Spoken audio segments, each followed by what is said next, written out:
All right, people. Inna alhamdulillah wa kafah. والصلاة والسلام على رسوله المصطفى وعلى عباده الذين ارتضى ومن بهداهم اهتدى وبآثار أهل المدينة اقتفى وبعد فالسلام الله على القوم أهلا وسهلا بكم ومرحبا. People, we are doing it tonight. We are doing it. We have an absolutely outstanding guest. I'm just going to bring up the intro for you right here. Allahu Akbar. There you have the profile of Dr. Yousuf Raza, an amazing uh, uh, religious and scientific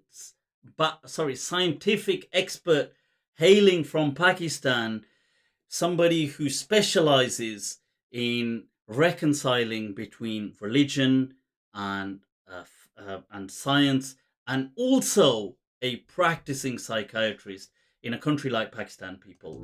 So let me just bring that. Allahu Akbar. Assalamu alaikum, Dr. Sheikh. Ahlan wa sahlan. And thank you for being on MindTrap with us tonight. Wa alaikum assalam wa rahmatullahi wa barakatuhu. Thank you so much for having me. Bismillah wa salatu wa salamu ala rasulillah wa ala alihi wa ashabihi ajma'in. And assalamu alaikum everyone watching. All right. So, wow. Doctor, there's just so many things here to unpack. Religion, science, psychiatry, Pakistan. So, before we get into any of this, for people who are just, they're coming across this today, they're not so familiar with your background. Can you tell us in your words, sum up a bit of your journey? We know you're the director of an institute, Julaybeeb Institute, in Islamabad today. A bit about that, mate. Just bring that to our attention in your amazing words. Okay, thank you, Mufti Sab. I'm a psychiatrist, right? As Mufti Sab said. So I got my FCPS, specialization in psychiatry. Along with that, I did a diplomate in logotherapy, which is a particular school of psychotherapy founded by Viktor Frankl. I pursued all of this under the guidance and mentorship of my teacher, Dr. Basit Kaushal. He's a professor of sociology and religion at LUMS. And prior to that, I had a background in religious activism. I studied a whole lot of Dr. Saad Ahmad, pursued his line of thought for the longest time until 2014. I was part of his organization that he'd left behind. I parted ways with that in 2014, and I've been pursuing my this particular line of the religion and science relationship, and for myself particularly how psychology fits into that mix.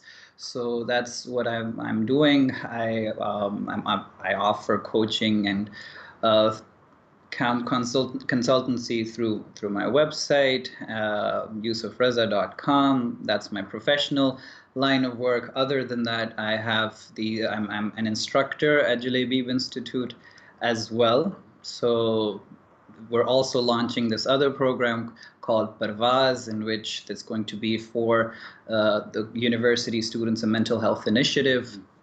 So there's all of that. And you're based in Islamabad, is that? Yes, I'm based in Islamabad. Oh, right. So, speaking of psychiatry, speaking of Pakistan,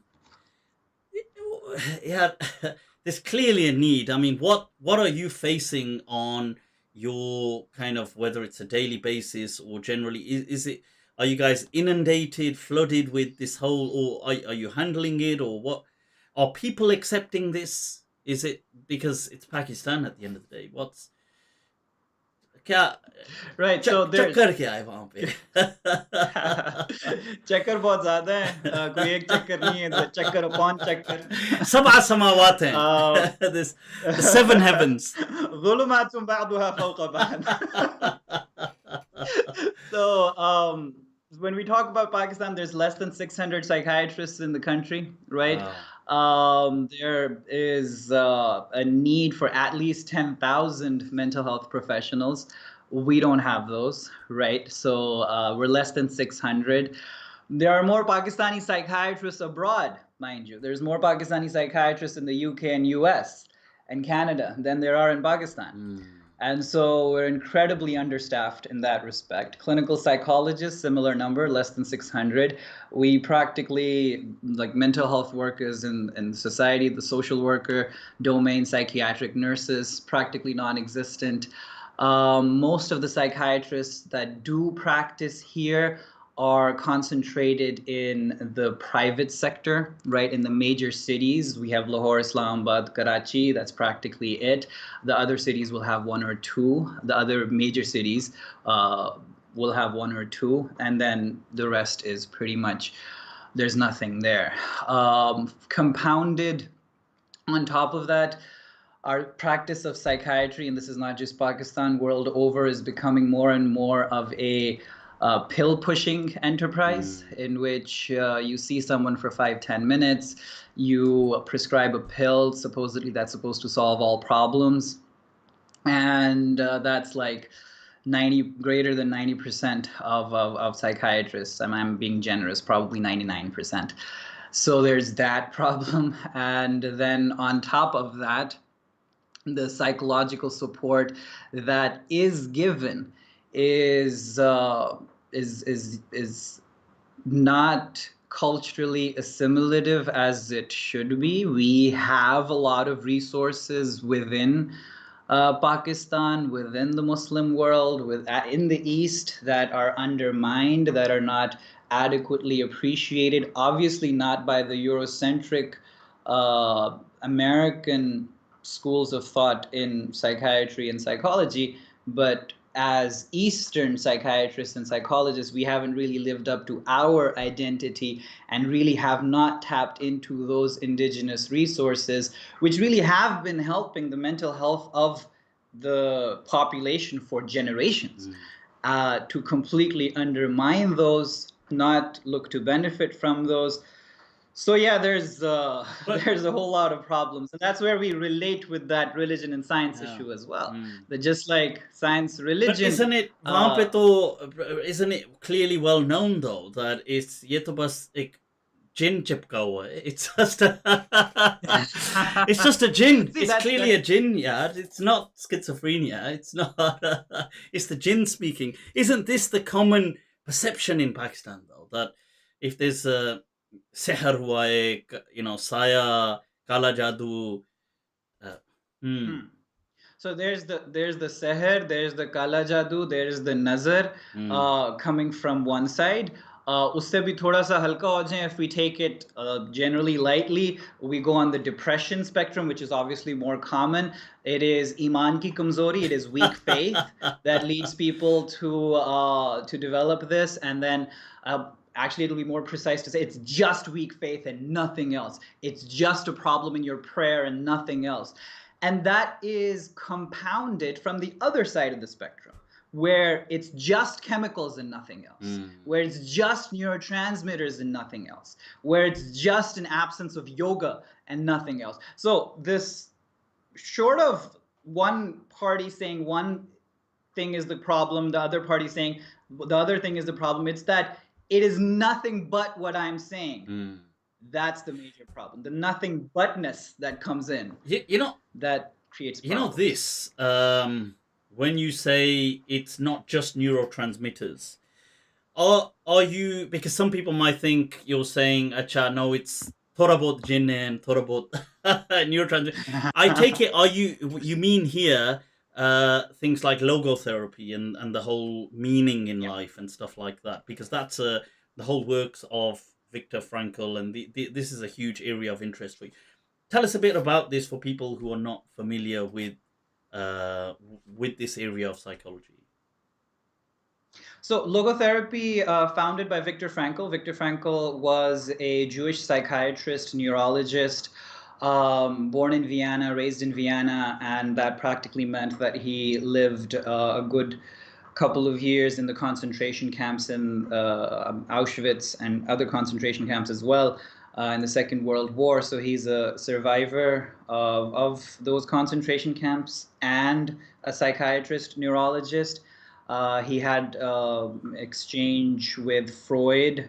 He was under the mentorship of Alfred Adler. Those are the more popular schools of thought. Frankl, not so popular. And then on top of that, after he survived the concentration camps, he got a PhD in philosophy. And then, interestingly, his PhD focused on religion and psychology as well, the relationships between religion and psychology. It was later on published as Man's Search for Ultimate Meaning. And then he had 29 other PhDs, honorary PhD. I was about to say, यहाँ पे कुछ ज़्यादा ही फेंक दिए हैं. It's like,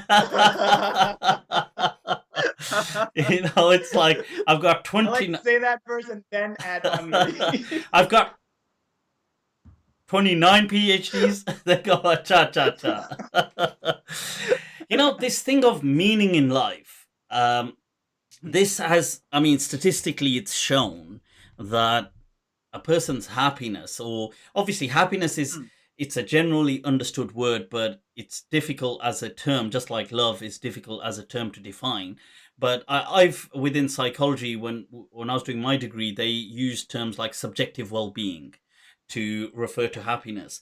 Now, this they say that statistically through research, what we were looking at is that a person's subjective well-being is massively influenced by what they find as meaning in life. If they can find some meaning, despite being in the most, not poverty-stricken or war, kind of like struck environments, yet if they find some meaning, it can change the overall well-being. Is that what you're kind of building on over there in your therapy? Okay.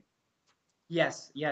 This is something that Frankl introduced. See, when Frankl is working in the middle of the 20th century, the environment in the university and psychiatry as a field is a product of the European Enlightenment and disenchantment, right? So what that practically means is prior to this Enlightenment, what was associated with meaningfulness was primarily originated in religion. With the scientific Enlightenment, with the disenchantment that happened in Europe along that time, not only did that do away with any role that religion had to play in the academia, in the university, it also, the baby was also thrown out with the bathwater, so to speak, in a lot of ways. One of those was meaningfulness, right? So for Frankl to talk about meaning at that time was very revolutionary. It was, and even still, we have the research that you're mentioning. It is not even a question anymore. That is meaning important for subjective well-being and happiness. It is integral. It is integral. Those who are researching are saying a more intelligent question is going to be, is it possible without meaning?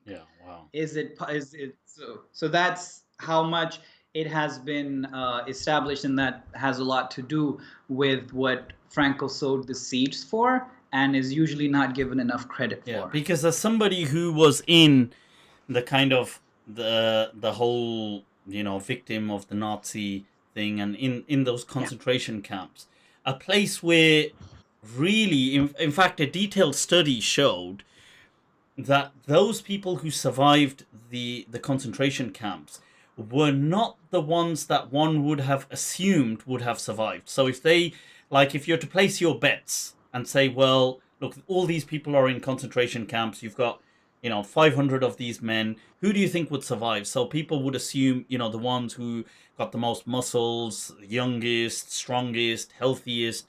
But it wasn't necessarily that, was it? It was actually the ones who had a why to live for. They had a reason to live for, wasn't it? And So, okay, I mean, yeah. It was something along those lines. It was along those lines that Frankl was asked that you're a psychiatrist and a neurologist, and you don't believe in determinism, that our there's psychic factors, or there's psychic drives, or biological mechanisms, neurotransmitters that determine human behavior. You don't subscribe to that? So it was a shock for the person questioning to Frankl. Frankl says, yes, I am a psychiatrist and a neurologist, and I do accept that psychic drives and biological influences, they do influence human behavior. They do determine human behavior. But I'm also a survivor of concentration camps, 3 concentration camps. And from there, I understand that human freedom has a very integral role to play as well. It is not just these factors, biological or psychological, that human beings are determined by. Freedom of will, human beings' choice, and then that choice towards meaningfulness that's fundamental for well-being, for growth, really.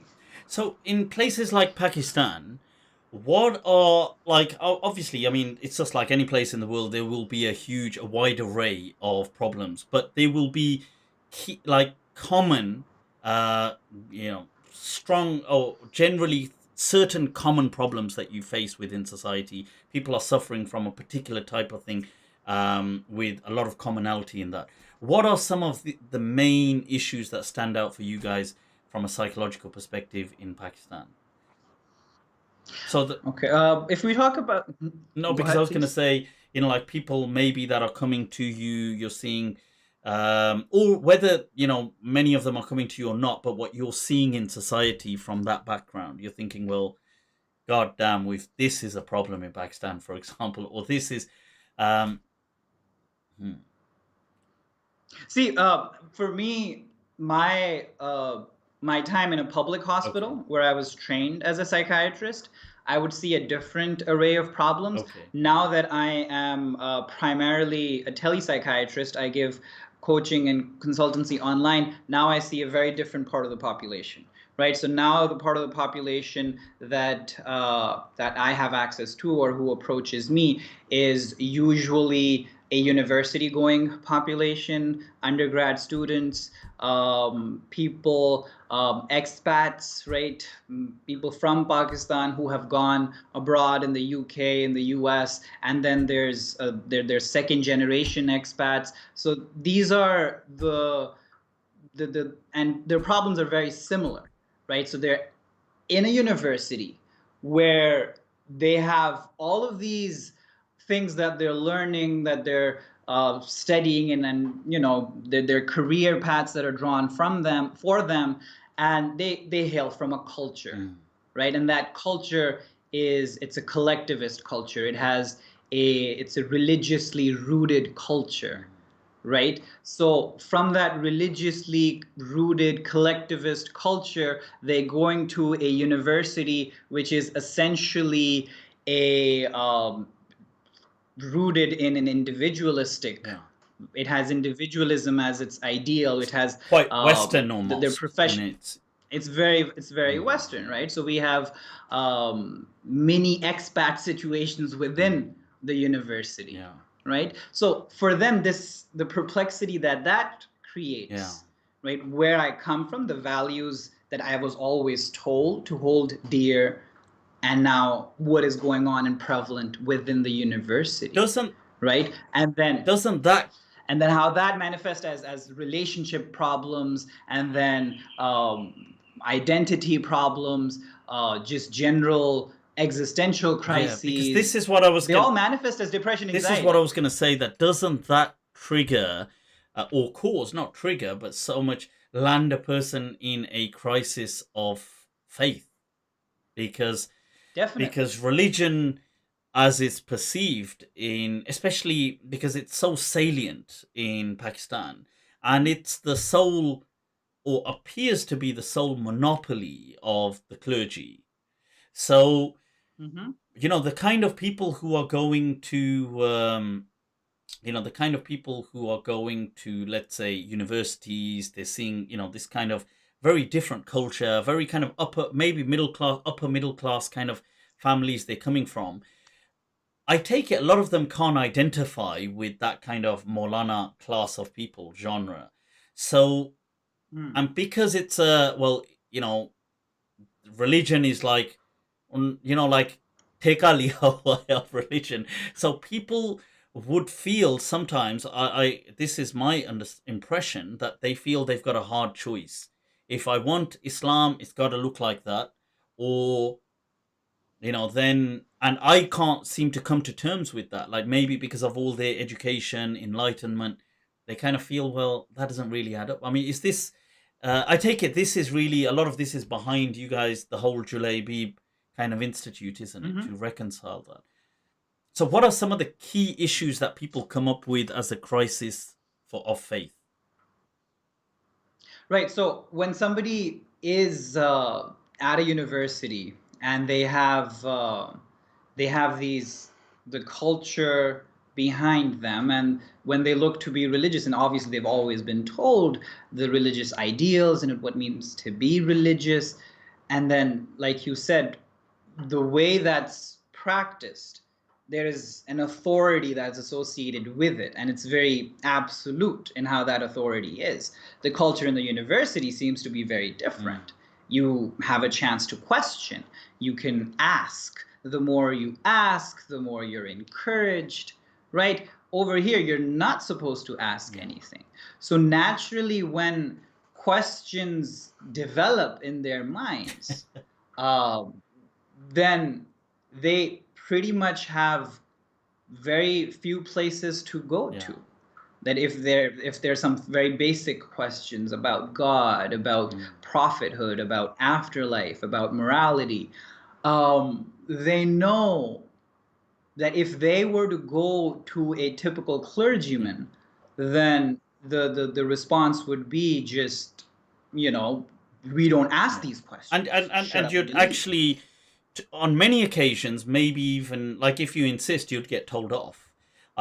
Just this Monday, on Monday night, I was just I ended up mentioning an example where I said, well, I said that, when I was in Karachi, this I didn't realize, but they had a big issue. I didn't know this with collars.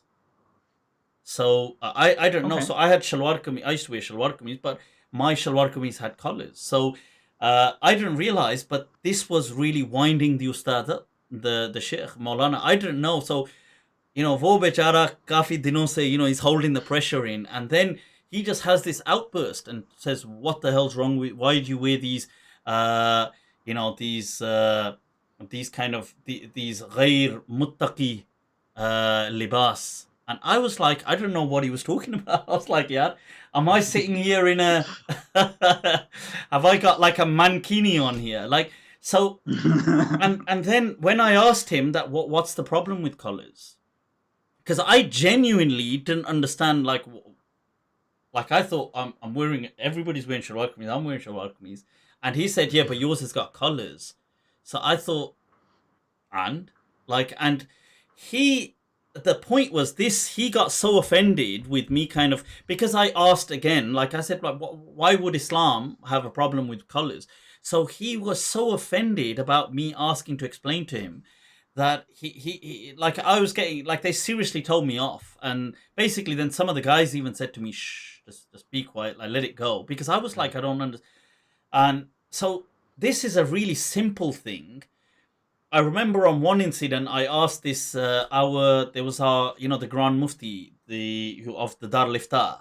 So whilst I was training as a Mufti in Karachi, I asked him, we were walking, and I think I relayed this story as well on a previous Monday night. So I said, we're just walking, and I asked him, I said that, look, why is blood najas? Like, because I don't believe blood is najas. Like, that's not my understanding. And I said that a lot of the fuqaha say it is, but just because it's haram, like when the Quran, when it says about hurrima alaykum ad-dam, that's because the pagans used to drink blood as a ritual, and that's haram. But even if it's haram, not every haram thing is najas. Like poison is haram, it's not najas. So I asked him that, Sheikh, why is, iske kya dalil hai? That what's the dalil after all? And we're just walking, and I'm thinking about it. I'm at this stage, I'm a Maulana, I'm in Dar Lifta, I'm training, and he just got me in a headlock, and just kind of like I was like, okay, and then he's like just dragging me, and then he just kind of like punches me in the ribs, and just goes, "Shut up." Don't ask these kind of things. And I thought, oh, what the hell? I thought, oh, okay. But this kind of attitude. This is in a madrasa. Now you expect a university student for whom, like they have access to Dawkins. They have access to Sam Harris. They have access to Daniel Dennett. I had a student who had dropped out of his 10th grade. He did not even continue past that. और वो मुझे आके बता रहा था, he's like, Dr. Saab, ये देख, he had a translated article from Richard Dawkins. Okay, yeah. And he's like, and he's showing that to me. It's an Urdu translation. He's actually pushing it in my face. आप क्या बातें कर रहे हैं? ये क्या आपने दाढ़ी रखी हुई? आप डॉक्टर हैं? And look at what Dawkins is saying. And I was like, and he's not even from like an elitist school. He doesn't even know proper English. And he has access to that material in Urdu, right? And he's like, answer me this. There's that doesn't make sense, right? So they want to have the peace, the itminan associated with spirituality, but the kind of path that they have to walk upon, and the kind of questions that they have to answer before that path they walk upon it, there's no they don't have anywhere to take those questions. They don't have anywhere to take those questions. So and that the problem would be both-sided again.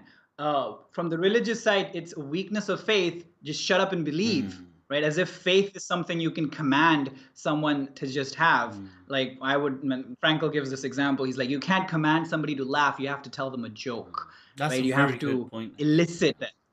You have to elicit that, right? And on the other hand, these questions to a psychiatrist would be symptoms of depression. They're not going to be seen as something that may have led to the development of symptoms of depression. But they are a symptom of depression. Those same neurotransmitters messing up, fix those instead. Absolutely. Shut off the alarm bell. And the fire will go. And I agree with you. I disagree so much with that culture as well, in saying, even though it is a quick fix to saying, well, take these drugs and don't worry, they're gonna, give you a bit more. You're gonna sort out the serotonin reuptake and you're gonna feel a bit better. But obviously, if there are problems there, if a person is struggling with in life overall, if they're not being treated, then you're just going to have another junkie, a glorified junkie. This is what we've just said. With prescription pills. So, I mean, so when people come to your course or you're teaching them, I mean, do you find you guys manage to reconcile? Is it tough? Because there's obviously a very fine line in Pakistan as well, to what extent what one can say, nazuk mizaj log, very sensitive people. One is the nazuk mizaj of Mir Taqi Mir Saab, wo bhi nazuk mizaj, aur ye alag type ke nazuk mizaj. True that. See, reconciliation is probably a huge claim. That's, a huge way forward. What we start off with is, with every student that we take up, is let's just try to understand the various dimensions of the problem first. Because one of the greatest tragedies that we have is how this religion and science problem is treated in a quick fix manner. Like a 5-minute YouTube video proving the existence of God and the truth of Islam or Christianity or what have you, right? 5-minute video, 6-minute video, 10-minute video, 1-day seminar. Let's be real. In all of our fields, medicine, psychiatry, sociology, physics, chemistry, we would not treat any issue so dismissively. Yeah, that's true. Like, how would a physicist feel if the different interpretations of quantum physics are just brushed aside in a 5-minute video and one day's seminar, they would be offended. Like, what's going on here? So how can something that some people have really spent their entire lives grappling with, theological schools of thought that they're studying physics, then biology, and their psychology, and their kalam, and all of the sciences that they're bringing in, and they're trying to make sense of it, people expect, no, give us a quick fix. So what the first thing that we look to do is, we're here, this is a serious endeavor. We're looking for serious students. If you're looking for a quick solution, you're looking for Maggi noodles. And you pop open the packet, you put it in for 2 minutes, you're done. Go ahead and get that. And you'll find that on YouTube. You'll find people making those claims. If that floats your boat, by all means, we're looking for people who are genuinely interested in the problem. Any problem, any disease in medicine, you understand the pathology first. Actually, we spent, we didn't come to treatment until our 4th and 5th year of medical training. The first 3 years is all about learning the diseases and what's going on, the normal and the abnormal, and the normal and the abnormal.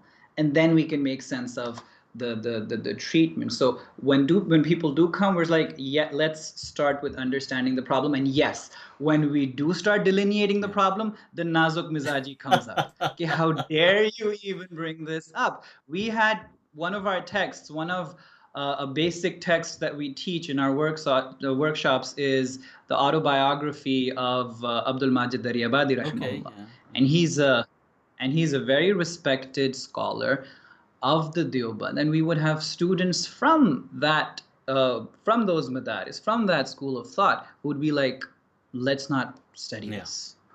Why is that part of the curriculum? This is gonna. He's seen as too chilled out, isn't he? Daryabadi-san. The way he would describe his journey from where he was, a well-rooted, cultural, traditional Muslim who is actually having debates with Christians, with all these different religions, establishing Islam in his teenage, writing articles, and from there he goes to atheism, and then his journey back. So all of that is seen, and how he describes those different stages, they're incredibly educational in trying to understand this problem of perplexity that results in the religion and science. But let's say somebody now comes to you, you're treating them, but there's this huge, overarching kind of narrative in this backdrop that, look, mental health is really just, it's not me, it's not mental health, it's a jinn. And it's easy. I just spoke to someone recently, like this year. I was speaking to someone and they were having relationship issues. So this guy, who is quite learned, reasonably learned in Islam, he's like, he's not like an average person. So his wife has left him. So she had left him. They've been, I don't know, married, it was like a stable, not stable, but a lengthy relationship. And she'd now left him, had enough, packed it in. So I was speaking to him and he said, well, look, there's no real problems here. So I said, well, why would she leave you then? And he said, I know what the problem is. I said, okay, what's the problem? He said that the problem is that and this is in the UK, it's a UK, British born, he said I've had it checked out. I said, have you? Okay, well, what's the problem?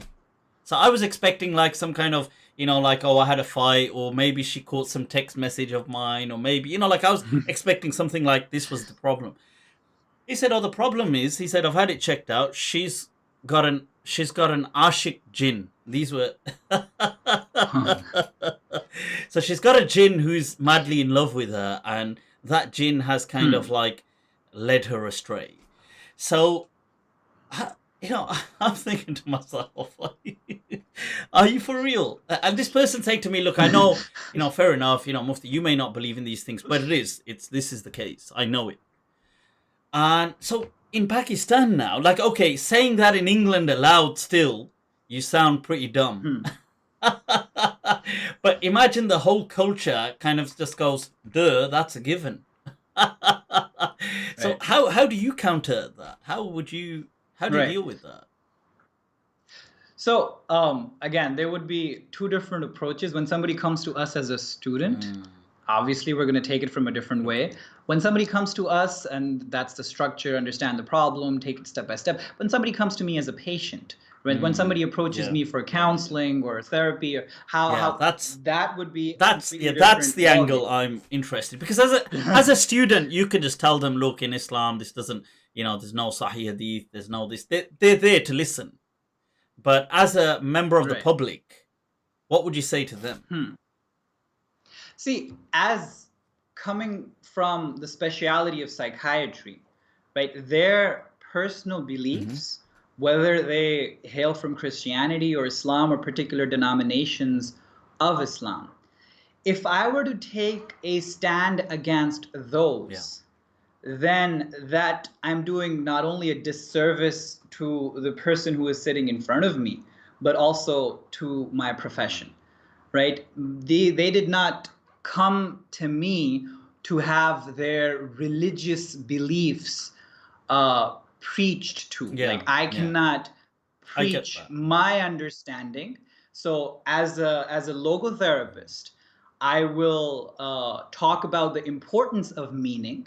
I will talk about the importance of ultimate meaning, right? But I cannot enforce my meaning on somebody else. I cannot tell them what their meaning in life is. I cannot tell them what their ultimate meaning in life is, and then the particular details of that. If they let me in that door, right? If they say, okay, we share the same religion, we share the same belief system.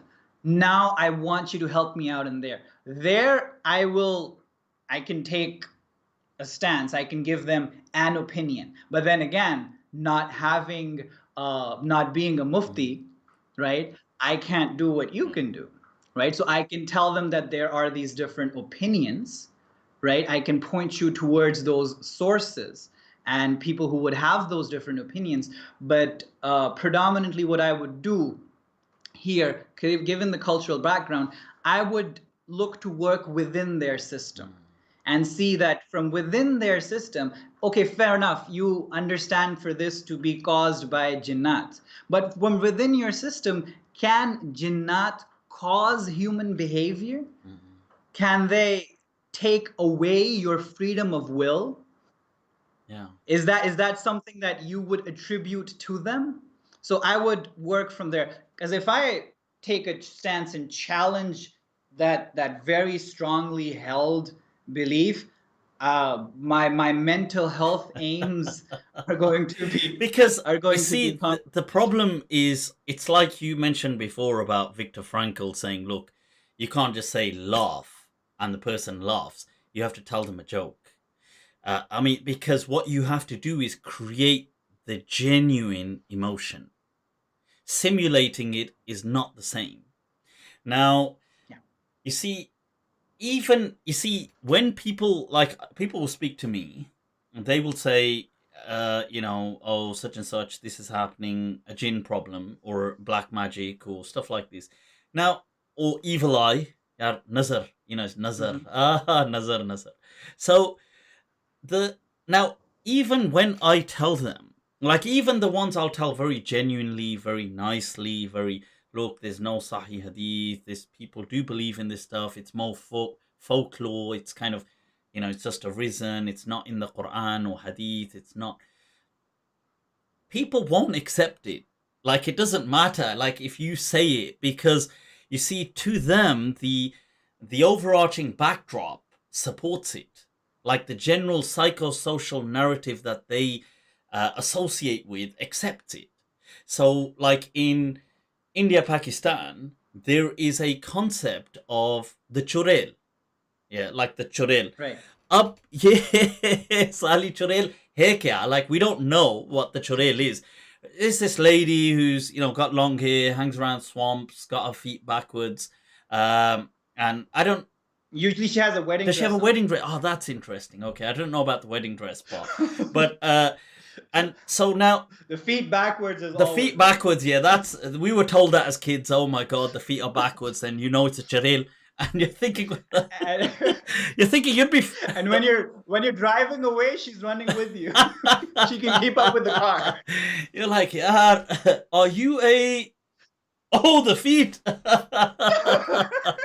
So, and isn't she's scared of, I think, fire, and she's scared of an axe or something? Is she scared of something like that? Or have you heard of that? No?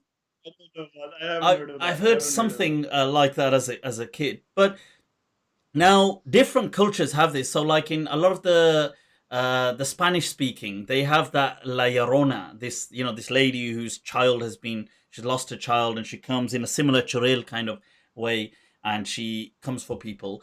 Now, Islam came to, you know, Hindustan, to the Indian subcontinent. Now, they've already got this concept of a churil.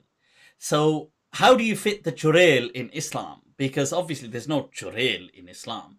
So, they just say, well, okay, then she must be a jinn. You know, it's like they superimpose whatever, like the Islamic narrative on the cultural narrative, whatever it is. They just superimpose it. Tika, you know, acha, jinn, tika. You know, it's like, so it doesn't, in a way, it's not an information deficit. You know, when you tell someone that, yeah, there's no Sahih Hadith, you know, lam yasih fi hadha al-bab shay, there's no hadith, there's no... In fact, the Quranic verse says, like you mentioned, about Iblis, that Allah saying, you know, him himself saying that, look, you know, I didn't have no power over them. I couldn't physically move, you know, إِنَّمَا دَعَوْتُهُمْ فَاسْتَجَابُوا لِي. I just said to them, why don't you do this? They did it. You know, why am I responsible? The shaitan is saying. فَلَا تَلُومُونِي وَلُومُوا أَنفُسَكُمْ. Yeah, and so... But people, even if you've got the Quranic ayat, the ahadith kalam, the culture just doesn't accept it. They're like, chalo, aap bhi theek ho, magar ye bhi theek hai. You know, it's like... That's what they're saying to your face. Yeah, behind, they're saying, yeah, he's definitely lost the plot. He's got a jinn. Right. See, one thing what I would say to that is, as like academically, for us to take the conversation to that level, I don't think we're there yet. Exactly. I don't think that as psychologists and theologians, we have established that dialogue sufficiently and appropriately. We haven't carried that process to the level of maturity that is necessary to give definitive opinions on matters like that, right? That still remains to be done. That's a debt that, more than anything else, the people of Pakistan, with our legacy, especially considering Allama Iqbal being one of the founding fathers of Pakistan, that's a huge debt on us, which is what makes us surprisingly uniquely placed. That not only do we have the exposure to the Western civilization and knowledge, right? The entire culture, science, philosophy, everything Western we have access to, right? And then the culture that we have behind us, we have access to that as well. So then to not carry forward what Allama Iqbal left for us as the reconstruction of religious thought in Islam is a huge disservice. But, you know, even when we say people like Allama Iqbal, I mean, Allama Iqbal's understanding, I think it's amazing, but his understanding is one built on reason. And it's a very... his understanding, you know, the reconstruction of Islamic thought, the whole... his way of looking at Islam, his way...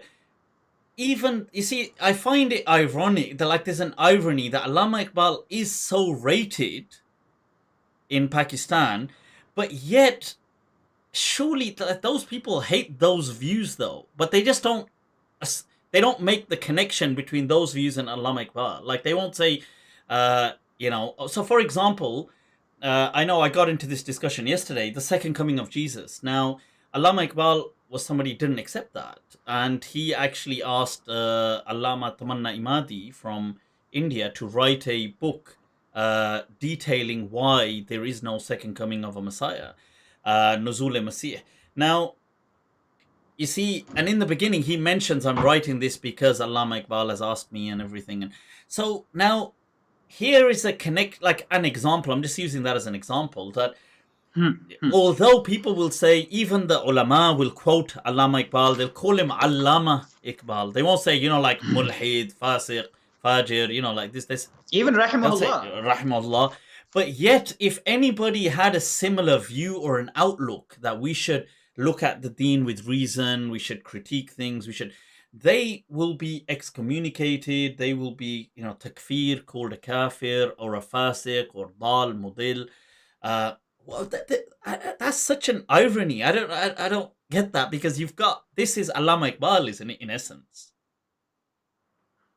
See, and again, we will find the same habits reflected on both sides. So you will find people just on the basis of conclusions writing off someone that they hold in very high esteem, right? And what their methodology was, what their how was, what their why was, is not going to be given any consideration or any serious consideration. Just the what that they ended up in. That's just what ascribes us to him or away from him.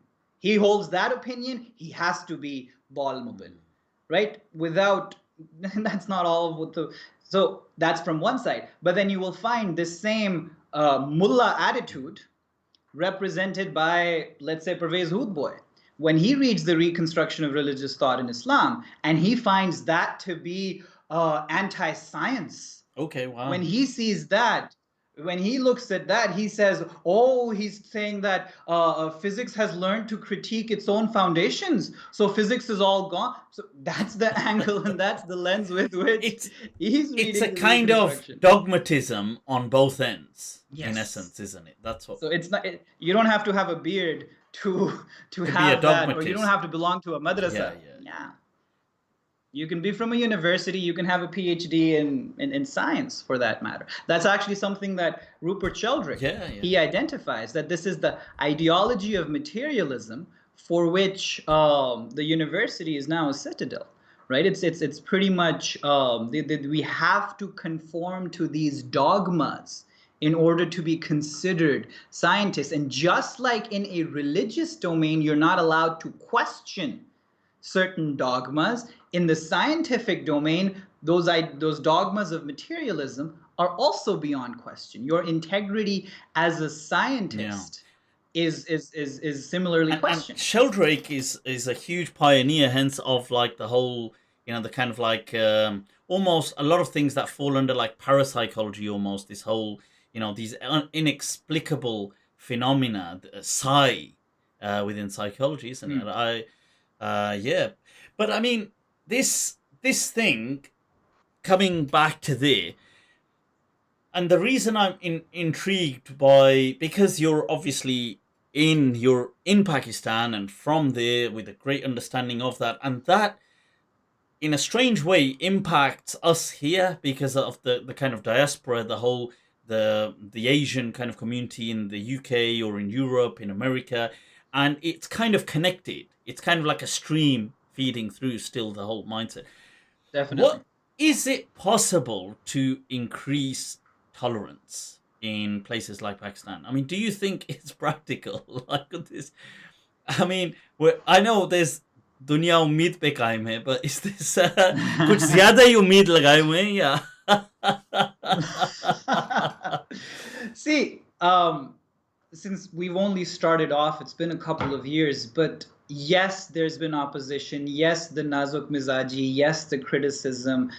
Yes, the questions. But the promise of the students, what they have to bring to the table in terms of their commitment to both science and religion, to the subject as a whole. Like, yes, there's those who want the 2-minute fix, but then there are those who are like, okay, we're ready to go through the pain and the struggle of actually understanding what this is. There are those who would say, okay, we're willing to give up a career in some electrical engineering or industrial engineering, whatever, all of those applied sciences, to look at this incredibly huge social problem and pursue the social sciences, pursue the religious sciences, pursue the anthropology of it, or the sociology of it, or the psychology of it. And let's be in a world where applied science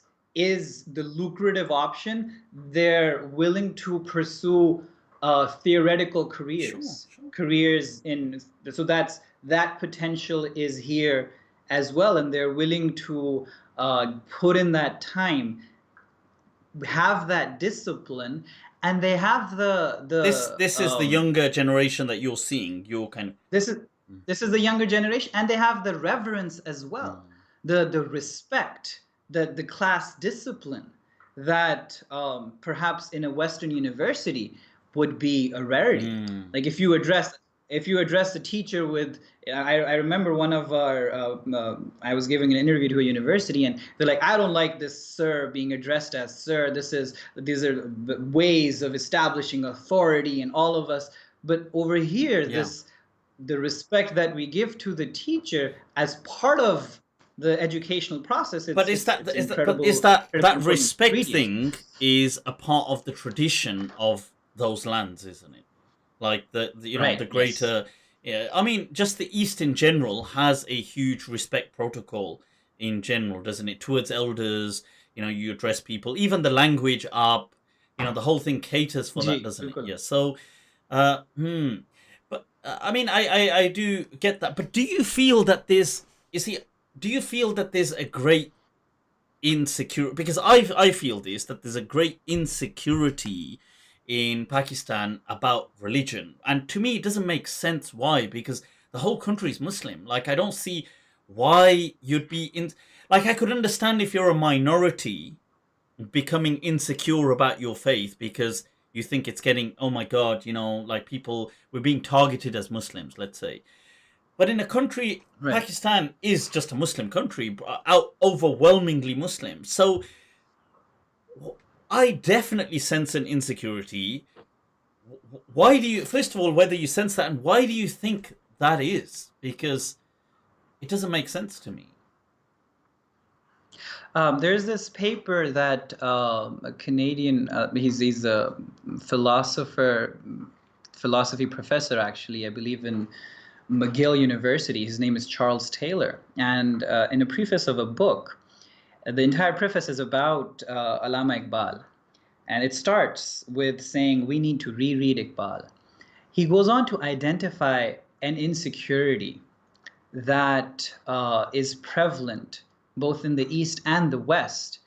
And the way it's psychologically on the mark, the way he puts it out, that this insecurity is rooted more in an inability to relate with the other, an inability to understand the other. So for religion, the other would be science, right? For East, the other would be the West, right? So when you don't know the other, then you're more afraid for your own self.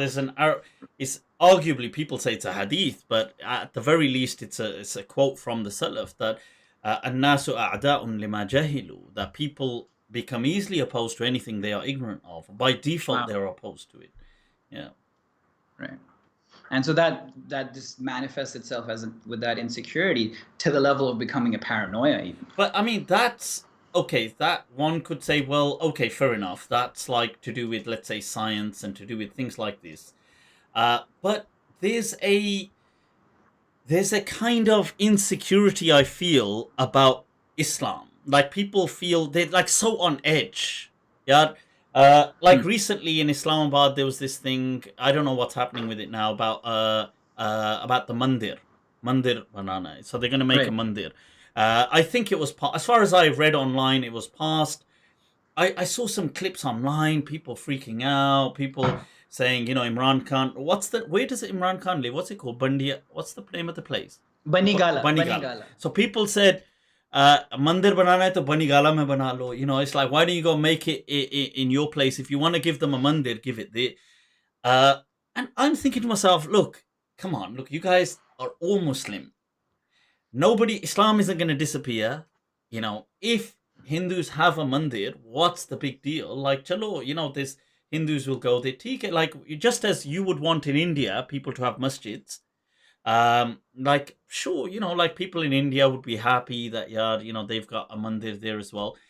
But the reaction was like, there was a huge insecurity. Like, if we let this happen today, like I watched some speeches, they said if we let this happen today, tomorrow Islam will be ripped out of our homes and we won't be able to, they will snatch the Quran, they will snatch.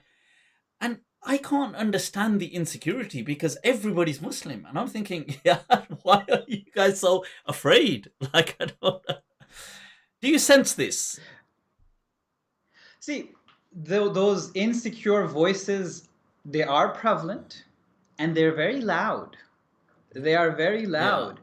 But if you're to ask me, more than the mandir being a threat, the unbridled and the critically unexamined life at the university is more of a threat. I mean, I don't believe the actual mandir is a threat at all, but I'm just saying that the reaction is an insecure, it's like people are on edge, like, like you say anything, they're like ready to, whoa, don't, it's like I was watching, I don't know if you've heard of Kunal Kamra, but he's an amazing Indian stand-up comedian. I absolutely love him. I mean, if people, by the way, this is just if you're into comedy, you got to watch the guy. I love him to bits. And he's very controversial in India. So he's people always saying to him, Pakistan chale jao, this, that, like Gaddar, and because he critiques like Modi government and he does this kind of stuff. But he was saying in a recent clip, and he doesn't make that much stand-up anymore, which is a shame, but he released one recently, and he was saying, he goes, I'm sitting at home and his mom's reading out a WhatsApp, and she goes, Hindu khatre mein hai. And it's like that Hindus are in danger in India. They're in danger of losing their country. That Musalman, char biwiyon se itne bacche paida kar rahe hain, and they're making all these children, and in the year 2080 or whatever, India is going to be another Muslim country, and Hindu kahan jayenge? This is the one country they've got in the whole world. So this kind of scaremongering, and he's obviously mocking it, saying, look, do you know the population of India? And do you know the population of Hindus? But I feel the same thing is happening in Pakistan in a way. Like there's this kind of like people are like spreading this fear that Islam khatre mein hai. It's like, and I don't see why that's true, because I mean, I don't know whether there are any answers to this, but I'm just saying, I don't know whether that could be changed, or do whole generations have to pass away and new generations have to, See, Islam khatre mein hai because yahan pe we don't have, children are not protected from child sexual abuse. Islam khatre mein hai because the poor are not getting their rights, right? They are trampled. And the Islam khatre mein hai because people are taken for a ride by corporates left, right, and center, by anyone and anything that's in power is able to just use the people who are on the lower rungs. I would say the nth degree. That's more of a khatra to Islam. You see, I the values of Islam. 100%. But I would just say there, personally, this is just me, I would say for that, insaniyat khatre mein hai, as opposed to Islam. Precisely.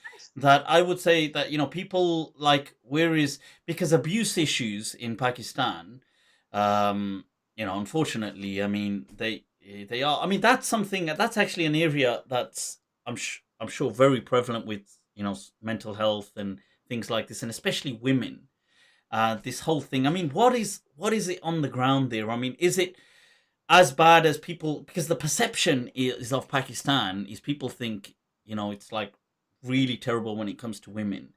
Um, I don't. I mean, because I've discussed this in the past with people, and I've said, well, actually, it's quite strange because in many Pakistani households, the matriarch is the kind of strong figure.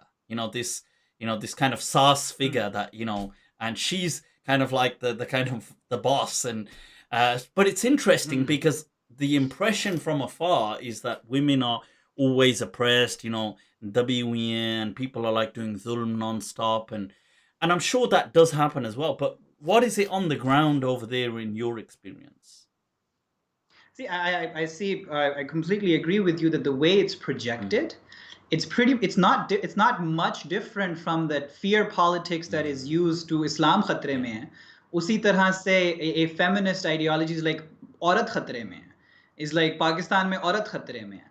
But we don't have similar problems. I mean, how you can't cut paste again a Eurocentric or an American feminism and look to try to rescue someone who doesn't even think they need to be rescued, right? Wait, let me rescue you. Like, but I'm not in danger. No, you are in danger. You are suffering. You are oppressed. Let us come and rescue you. There's no consent to the person who's being rescued.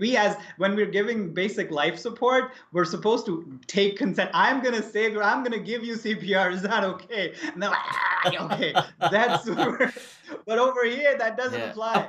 That doesn't apply. You just come and sweep in and rescue. A bit like, I suppose there was that earlier on this year. There was that women's protest march, that Mera Jism Meri Marzi.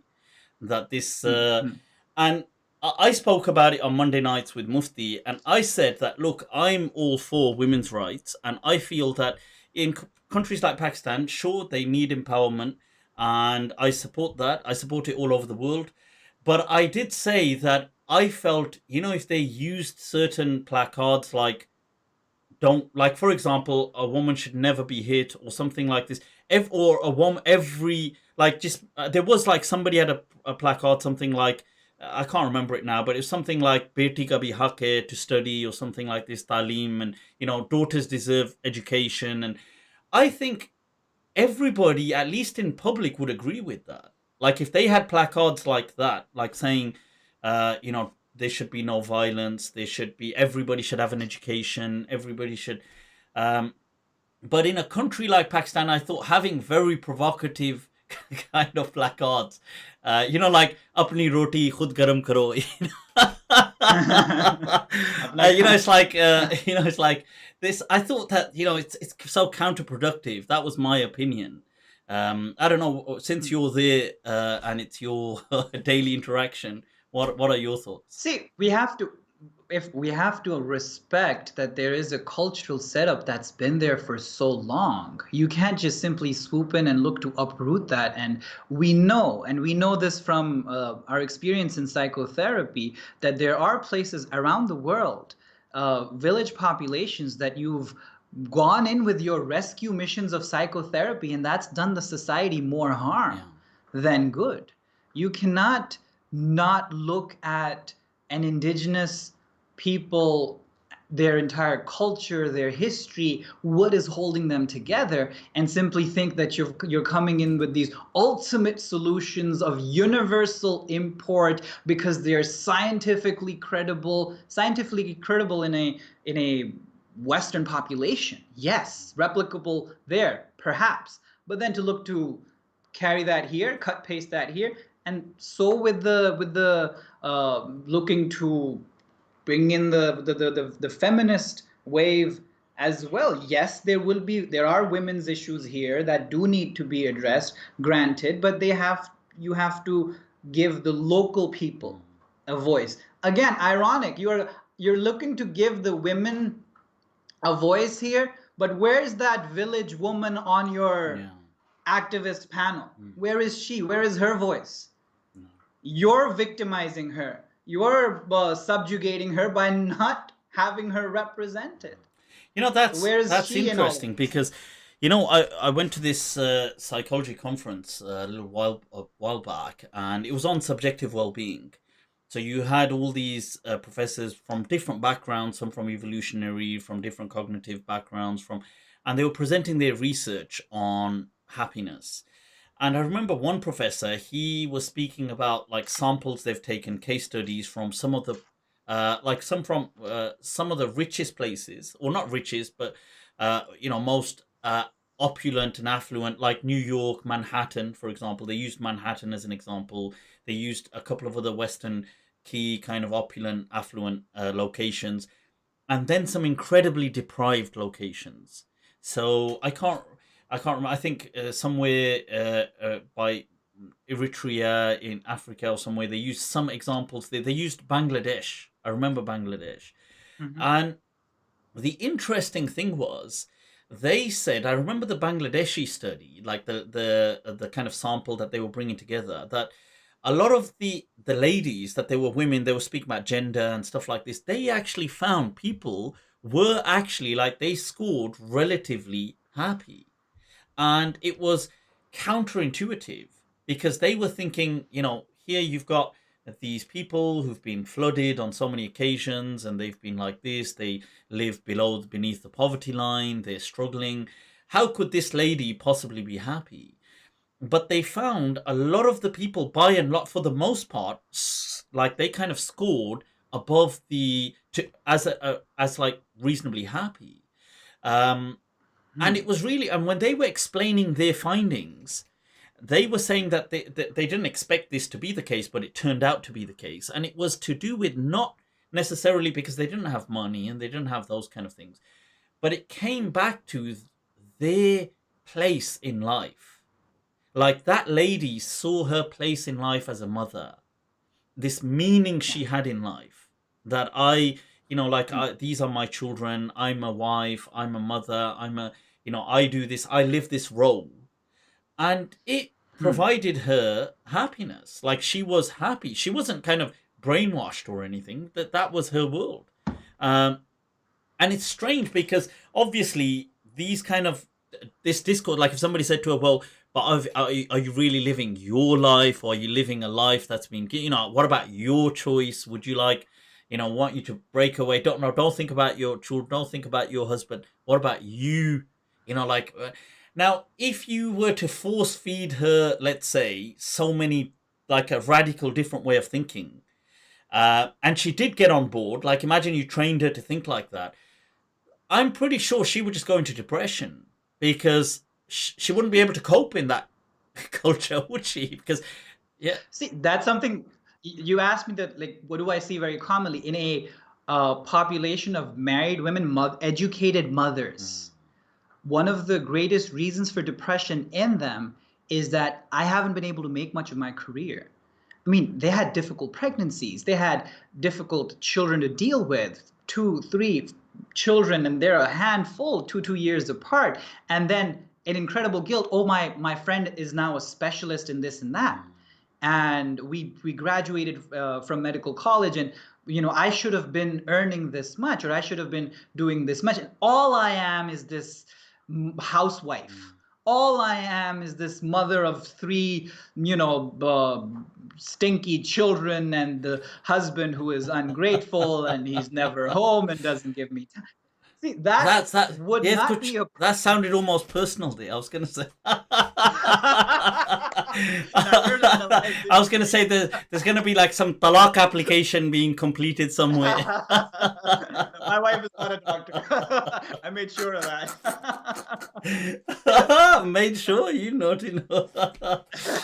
So, okay, yeah. So, yeah, I see. We haven't been able to negotiate that. We haven't been able to negotiate with that as husbands, as men who want educated wives. What do we they need? There needs to be like some a role arrangement for that in society. Yeah. For to share their motherhood responsibilities. right? And so to make some room, some for their career paths. We don't have any idea of the maternity leaves that should be there, that should be necessary. There is no accommodation for that. Paternity leaves there is no conception whatsoever. We want women to work like men and be mothers at the same time. Our professional organizations are not making any arrangements for that. Working from home adjustments, none of that seems to be happening. And then there is this mental health chaos that results. We are not able to negotiate with that as a society. And it keeps the jinnat very busy. They have to go. The bichare jinn. They're like, I was just taking life easy. Now I have to go possess these people, as if life wasn't difficult enough. Now watch when I possess you. Yeah, but wow. I mean, does that? I wonder whether. I mean, this is just a question. It may not be the case.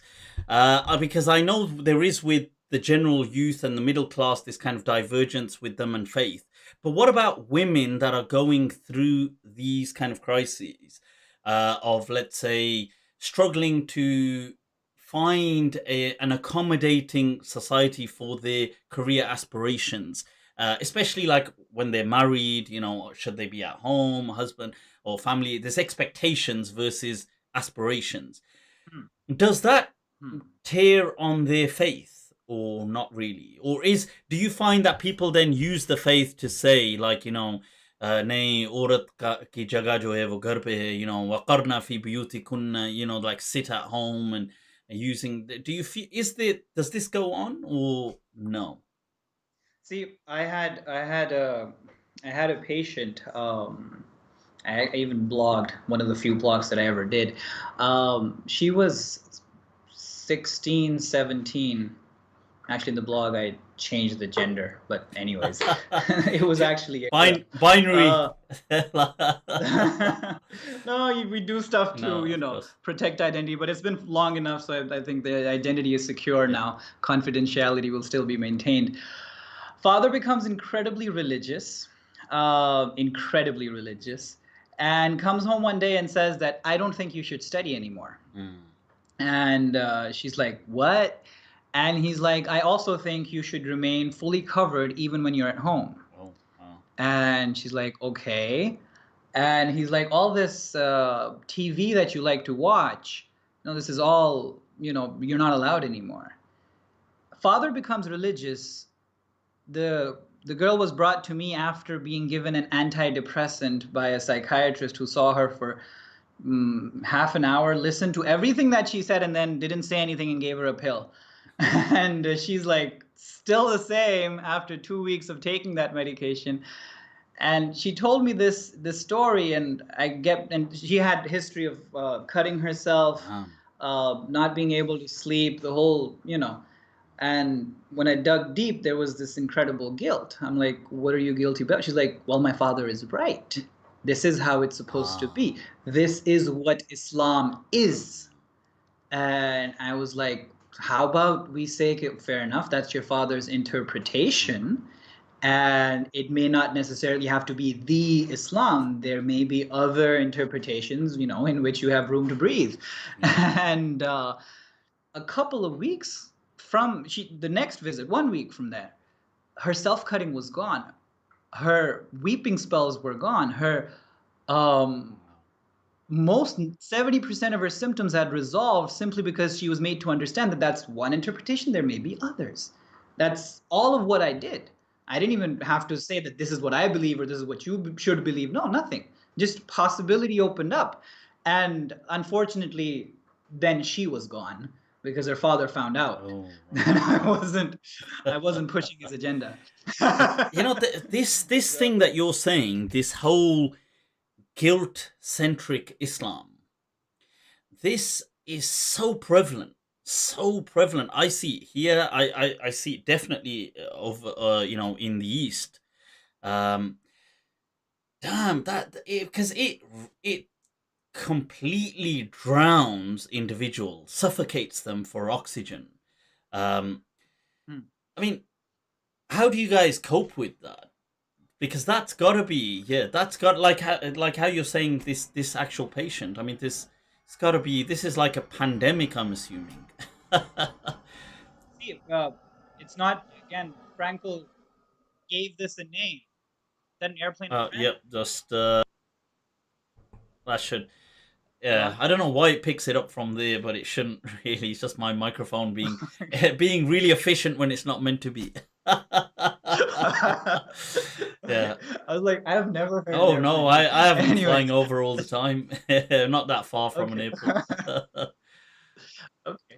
So Frankl actually gave this a name. It's called ecclesiogenic depression. Right? Ecclesiogenic. Wow. Okay. Something that is church or clergy. Oh right. Okay. Oh yeah. Oh right. From the ecclesiastic. Okay. Because it's not just. So it's not just a.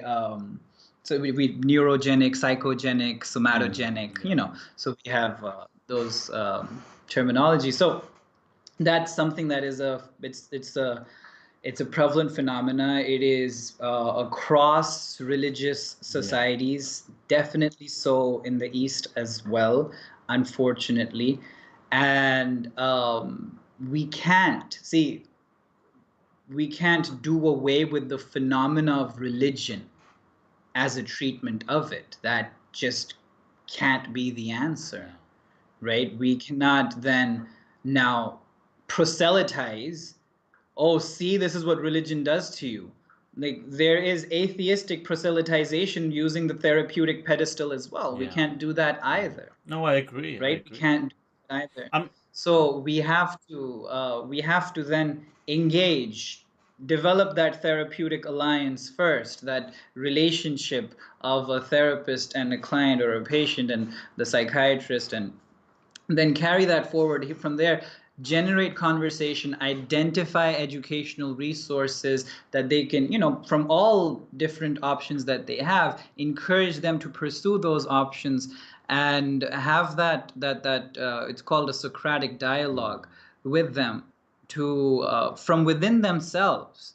See, what we believe as logotherapists, that the spiritual resources, yes, the guilt also can be triggered from the guilt is inside, but it's triggered from outside, right? There's this spiritual blackmailing that takes place, but the healing, those spiritual resources are also inside the human being, and through a meaningful dialogue, you can bring that out as well. You can help them come out of those suffocating circumstances and explore other options in which they don't have to, rebel against. Because you see, what I found is that this guilt kind of centric approach, this ecclesiogenic approach thing, I found that it has its, like the deen that is built like that, it has its defense mechanisms, its kind of survival, its structure within it.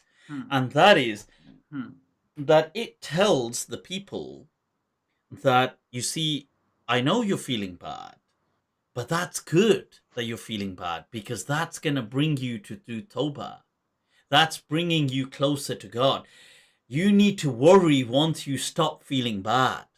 And you see, this is the kind of the kind of the DNA that keeps it alive in a way, because when you tell people, like, obviously my fatwa are very controversial. So obviously to people, I will say, to them, almost everything is halal according to me, which I don't know, may or may not actually may be true.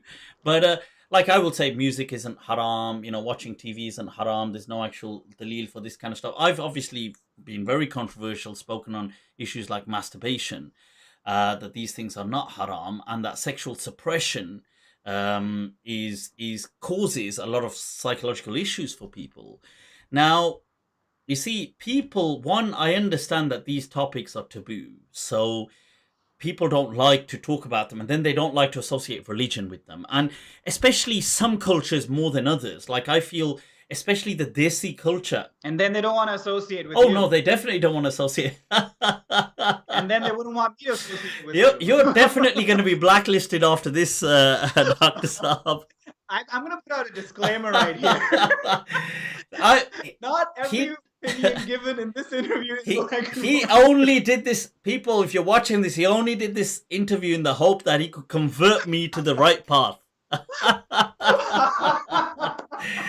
I am doing da'wah This here. was that form of da'wah, you know. So yeah, so people, because I still see hope in you. one day, inshallah. So you see, because I find the thing about, especially like anything sexual, it's interesting that I find that Desi culture is so, you know, like its sensitivity levels are on steroids compared to the Arab culture. The Arab culture, at least, is a lot more open on matters of sex. But the Desi culture, and I was saying this in one of my, I think it was a Monday nights or it was something, but I've said it on a previous discussion. I said it's interesting that in the in Urdu, I'm not aware of any actual words for the private parts apart from euphemisms, like or like instrumental kind of terminologies, like, but they don't actually have a name for the organs.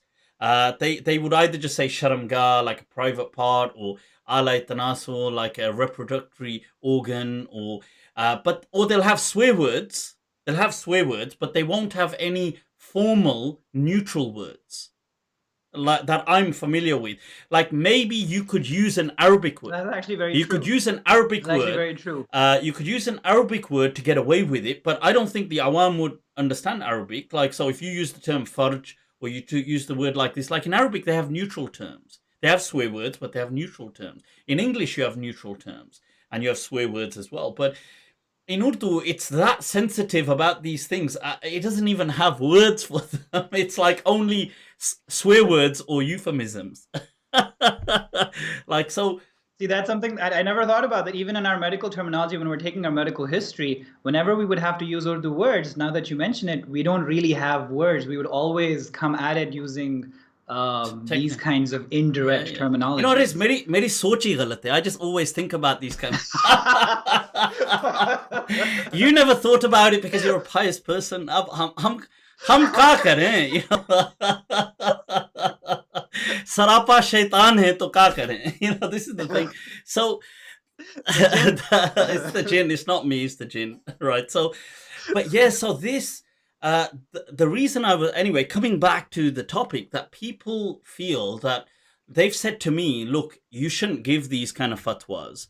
Okay, one thing they say, you joke and laugh too much, so okay, put that aside. But even if you are serious, you shouldn't give these fatwas. Why? Because, and this was a person, this is a real life example. Somebody was saying to a friend of mine that, so they get into this discussion and he says, you know, bloody hell, you know, Mufti, you know, what the hell is Mufti on about? You know, I watched this video where he's saying, you know, according to the Salaf of this ummah and according to these imams, you know, Ibn Hazm and these people, Shawkani, you know, masturbation isn't haram. And what the hell? Why would he say something like this? And my friend said to him, obviously, this is just real talk. He said to him, look, he said, come on, bro, don't lie, you do it. What are you on about? So he's like, so the guy's like, yes, so, okay, I do it, but at least I feel bad about it afterwards. So, that's penance. So this is it, that kind of Christian guilt thing, Judeo-Christian kind of thing has really come through. You know, this, we need to feel bad, and it's good that we feel bad. This nafs, you know, this malama, this kind of sense of nafs al-lawama, they will say, you know, this kind of like, وَمَا أُبَرِّئُ نَفْسِي إِنَّ النَّفْسَ لَأَمَّارَةٌ بِالسُّوءِ. You know, it's, this is what the nafs does. So I'm, you know, I find that my iman is still alive. Now, but the problem with that is then you have a people that are so ridden and burdened with guilt that, and they're bottling it all up. And, you know, they're living these strange lives. And yeah, so this is where Frankl becomes so much more important, but not just Frankl, also Freud, and how both of them are relevant. Frankl, in the sense how he helps us distinguish between true guilt and false guilt, right? So there is that incredible benefit Okay. of guilt that we So have to, what does he say? that you True, just true alluded guilt, to. false guilt. Okay. True guilt would be with respect to your own Like if you've done, conscience, like somebody's right? stolen something, committed murder, done something like this, they feel guilty about. Okay, yeah, of course. Right, right. So that you have your own conscience, you have your values, all your Sure. values that you conform to, and then you're not living up to them. You're even things that you haven't studied enough as you wanted to. You're not eating as healthy as you should. You haven't worked out as much as you should. Yeah. All of It's those like before positive this dimensions as well session, that you're falling short of. I was like, Dr. Saab, I've got to hit a gym session today. Let me, and I've got to, Doc, Otherwise I will have true guilt. and I've got to say, Doc has been incredibly patient with me. I felt so bad. I've been like, we've been kind of missing each other because of me, really, not because of. And even today, I was like, I so desperately need this gym session. Not a problem at all. I'm actually very impressed that you can pull it off 2 a.m. I'd be dead. We have 24/7 gyms. Yeah, it's. But yeah, so this is positive. Gym's one thing, your own energy. I'm a vampire. This is the nocturnal people.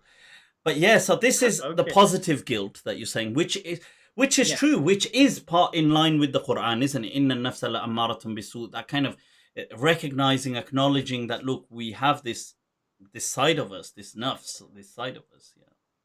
So the spiritual blackmail, when that just abuses this guilt, the reactionary modernism will come in and pathologize guilt altogether and take it completely away. You don't have to feel guilty about anything at all. And so it's like everything's game then. Everything's pretty much game. So that's where I said Frankl is relevant. The way Freud is relevant, how Allama Iqbal, that Freud has rendered an inestimable service to religion. I didn't know this, that Allama Iqbal was fond of Freud. I mean, I'm fond of Freud. I'm a huge fan of Freud. Freud, Marx, Nietzsche. Nietzsche, I'm fond of Nietzsche. Okay, that's wow. Okay, 2 out of 3. Whoa. So he would speak. He would criticize them where he has to, but he would, where they've rendered a service, he would go all out in acknowledging and praising the what they've contributed to humanity. So Allama wouldn't hold back. He wouldn't hold back either way. So what Freud, the way you mentioned, the way it's taboo in Pakistan, in our Eastern culture, the way it's not even so in the Arab culture. This is how Europe was at the time of Freud, right? And so when he's talking about neurosis in his time, when he's talking about hysteria, as it was called back in those days, the way he describes hysteria, we don't see that in the US and UK today in the same form, but we do see it in Pakistan. We do. Our psychiatry colleagues who work in the ER, in the psychiatric ER in the UK, will not see those conversion disorders or those manifestations the way Freud would describe them, but we would. Here in Pakistan, that would be a daily emergency psychiatry, that you would see those conversions where psychological symptoms are manifesting as physical psychosomatic problems, right? And there's a couple.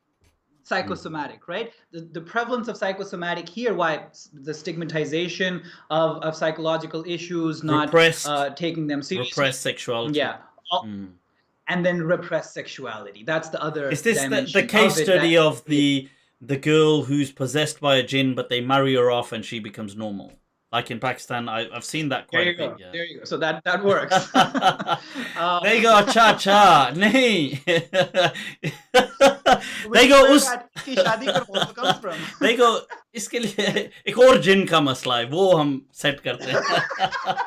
Arrange another illegal jinn. Yeah, because I remember in the madrasa they used to bring this girl in occasionally. She was related to one of the students, and I mean she wasn't a younger, I don't know, she must have been in her late teens at least.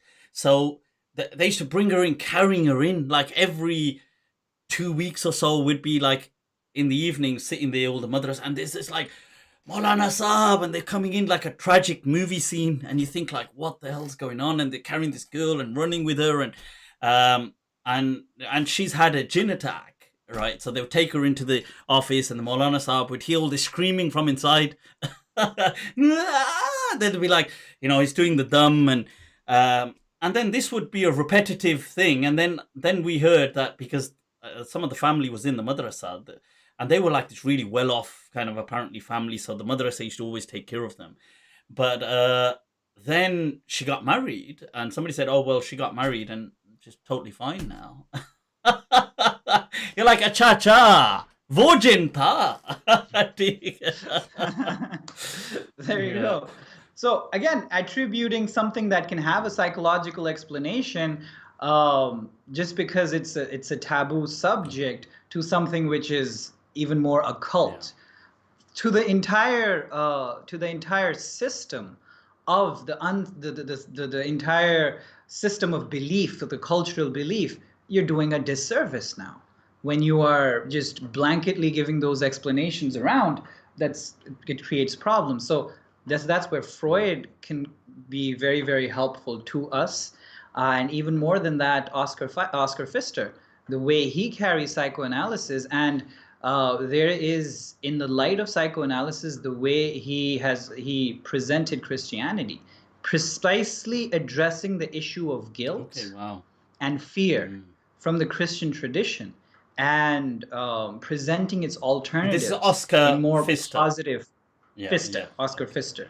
He's a Swiss analyst. So his service is there. That we have so much to learn from there. We have so much to teach from our tradition, and there's so much to learn. So what's something that Pfister would have kind of said about, because he's somebody who kept religion. In fact, he went on to become a pastor or something of faith. So what would... He was that before. Oh, was he before? Right. Okay, I thought he became that off. So what would he said to allow, to kind of like bridge that issue with the whole, issues like psychological, repressed sexuality, these kinds of things, and then Christianity, which is also can be a very kind of Puritanist faith. So see, he would address his fellow Christians and advocate to them to take Freud seriously, that he's onto something huge, and that we need in our as educationists in our schools, in our churches, there is a lot of phenomena that has a psychoanalytic basis, and we need to take Freud seriously. The theories that he's extended, they can be incredibly useful to us. And then he would, with the utmost respect, address Freud and say that within your system of explanation, we can accept that, but that doesn't have to be the final explanation of all kinds of religiosity. There can be a religiosity or truth of religion which is not pathological, which is not disease, right? So he would have this dialogue on both sides, and we have examples like these to benefit from in our particular social situation that we find ourselves in the 21st century. Freud was obviously a bit, a bit harsh on religion. But then, to be fair, Carl Jung was fine with religion, being with Freud. But, I wanted to say here, this whole thing of repressed sexuality, Pakistan, the general culture, as I understand it, is that women ain't really given, like, they're not really meant to have that kind of sexuality. Like, it's as in, like, what I say, they're not meant to, as in, it's not acknowledged that, it's not, is it? Like, men it is, that, but that's men. Men will always be after women. They will always, which I'm not denying from an evolutionary psychological perspective, but women's sexuality is completely in the dark, like invisible. Like, women ain't meant to have sexual desires, and that if a woman had sexual desires, that's like filthy, and like, oh my god, is she a whore to be? This is my perception of how the culture is. See, and that is true, and that is representative of a lot of the problems. At least, again, my the sample that I represent would be biased because I do deal with pathologies with when this has already resulted in problems. But yes, we see people, women who newly married, even a couple of years into their marriage, and they are having marital issues. Why? Because sexuality was an incredibly difficult issue for them to negotiate with, because they've grown up for the most of their teenage years through their puberty with this sense of having to feel guilt even for harboring those kinds of thoughts, which are simply natural and hormonal. And once they've spent all that time repressing that, all of a sudden when they're married, they're supposed to let loose, and it's not a switch that you just turn on and off. And so there will be a variety of sexual problems that will result. I mean, there's as a consequence. And there's that, and I want to come back to that. But there's also from the offset, like even if she was, I'm like from the offset, if she is willing to embrace her sexuality, she wants to. I mean, she's a sexual being. She wants to be like that. Let's say it's within a legitimate relationship with her own husband. This will be like it's not really acknowledged. Like it would be like, what the hell? Like seen as a very kind of lustful, like she will have the maqam of the like the whores of Babylon.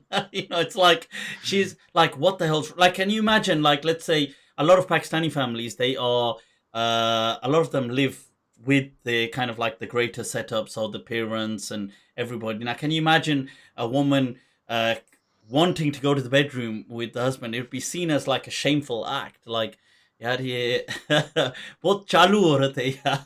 It's like, what's wrong with her? Like she's like, it's not like, it's seen only in a negative light, isn't it? Even if I'm first of all beginning with, if she's willing to embrace it, which is natural anyway, it's seen as like a dirty thing, like what the hell's wrong with her, and like she's shamed for it in society.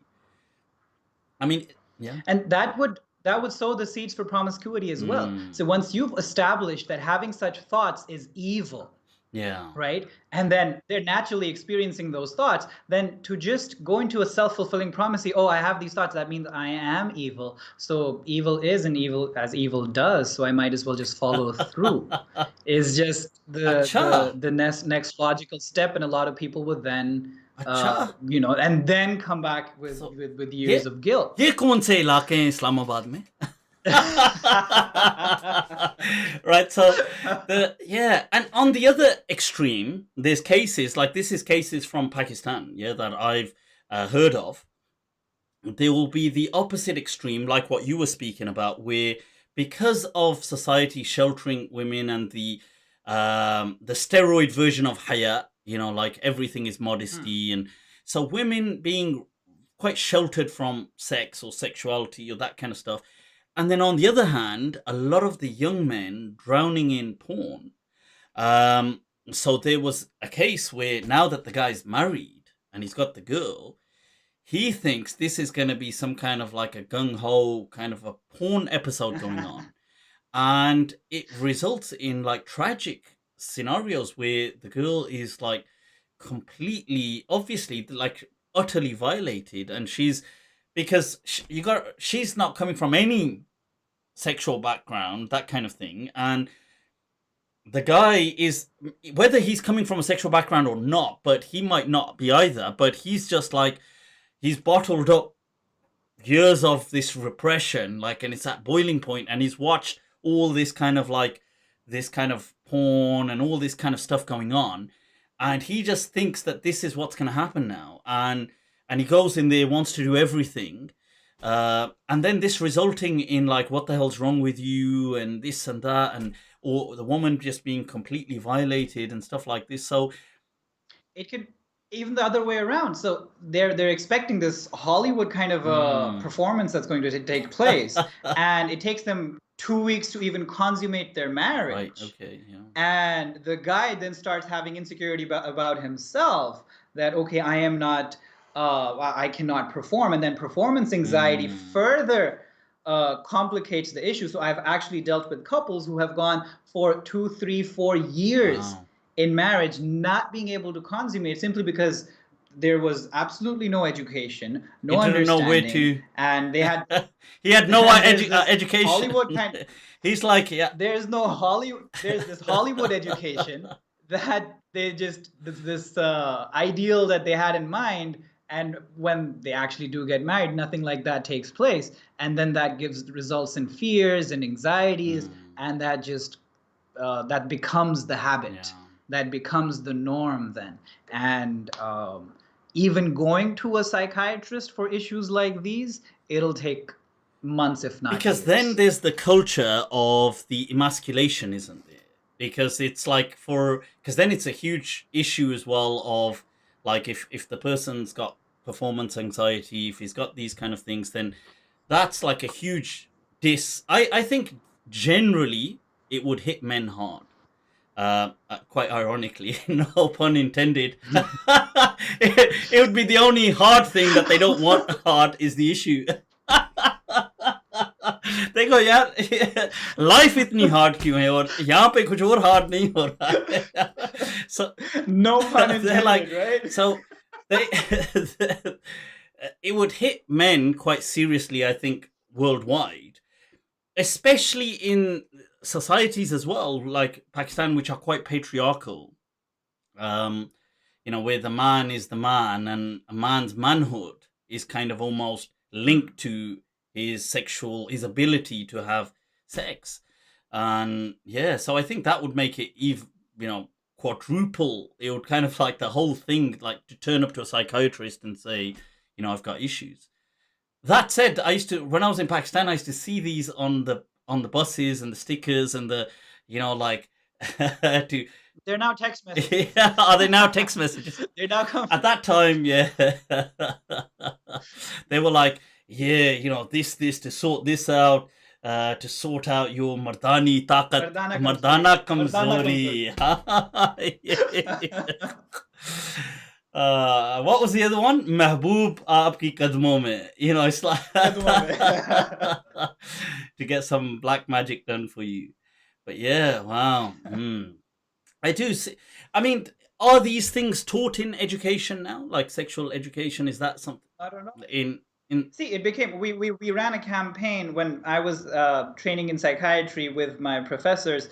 The Zainab issue had happened, where she had been like the horrendous, unmentionable things that took place, and we had started our campaign even before that. But then we took this on, and necessarily when you have to create awareness about child sexual abuse, you have to give out a degree of sexual education, and the lack thereof, or how taboo the subject has become, is precisely the ground in which sexual abuse is going to proliferate.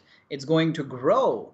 The more silence there is about something like this, the more the perpetrators have an edge in getting away with it, because they know it's not going to be spoken of, right? And the psychological issues that develop after abuse are worsened, greatly exacerbated, because of how it's handled after the abuse has taken place, right? So it's very likely that the girl, simply because it's taboo, little girl, 6 years, 7 years, 10 years, 12 years, even boys, they're not going to be able to talk about it to their parents, because that's just not something that they do, right? That they don't talk about stuff like that.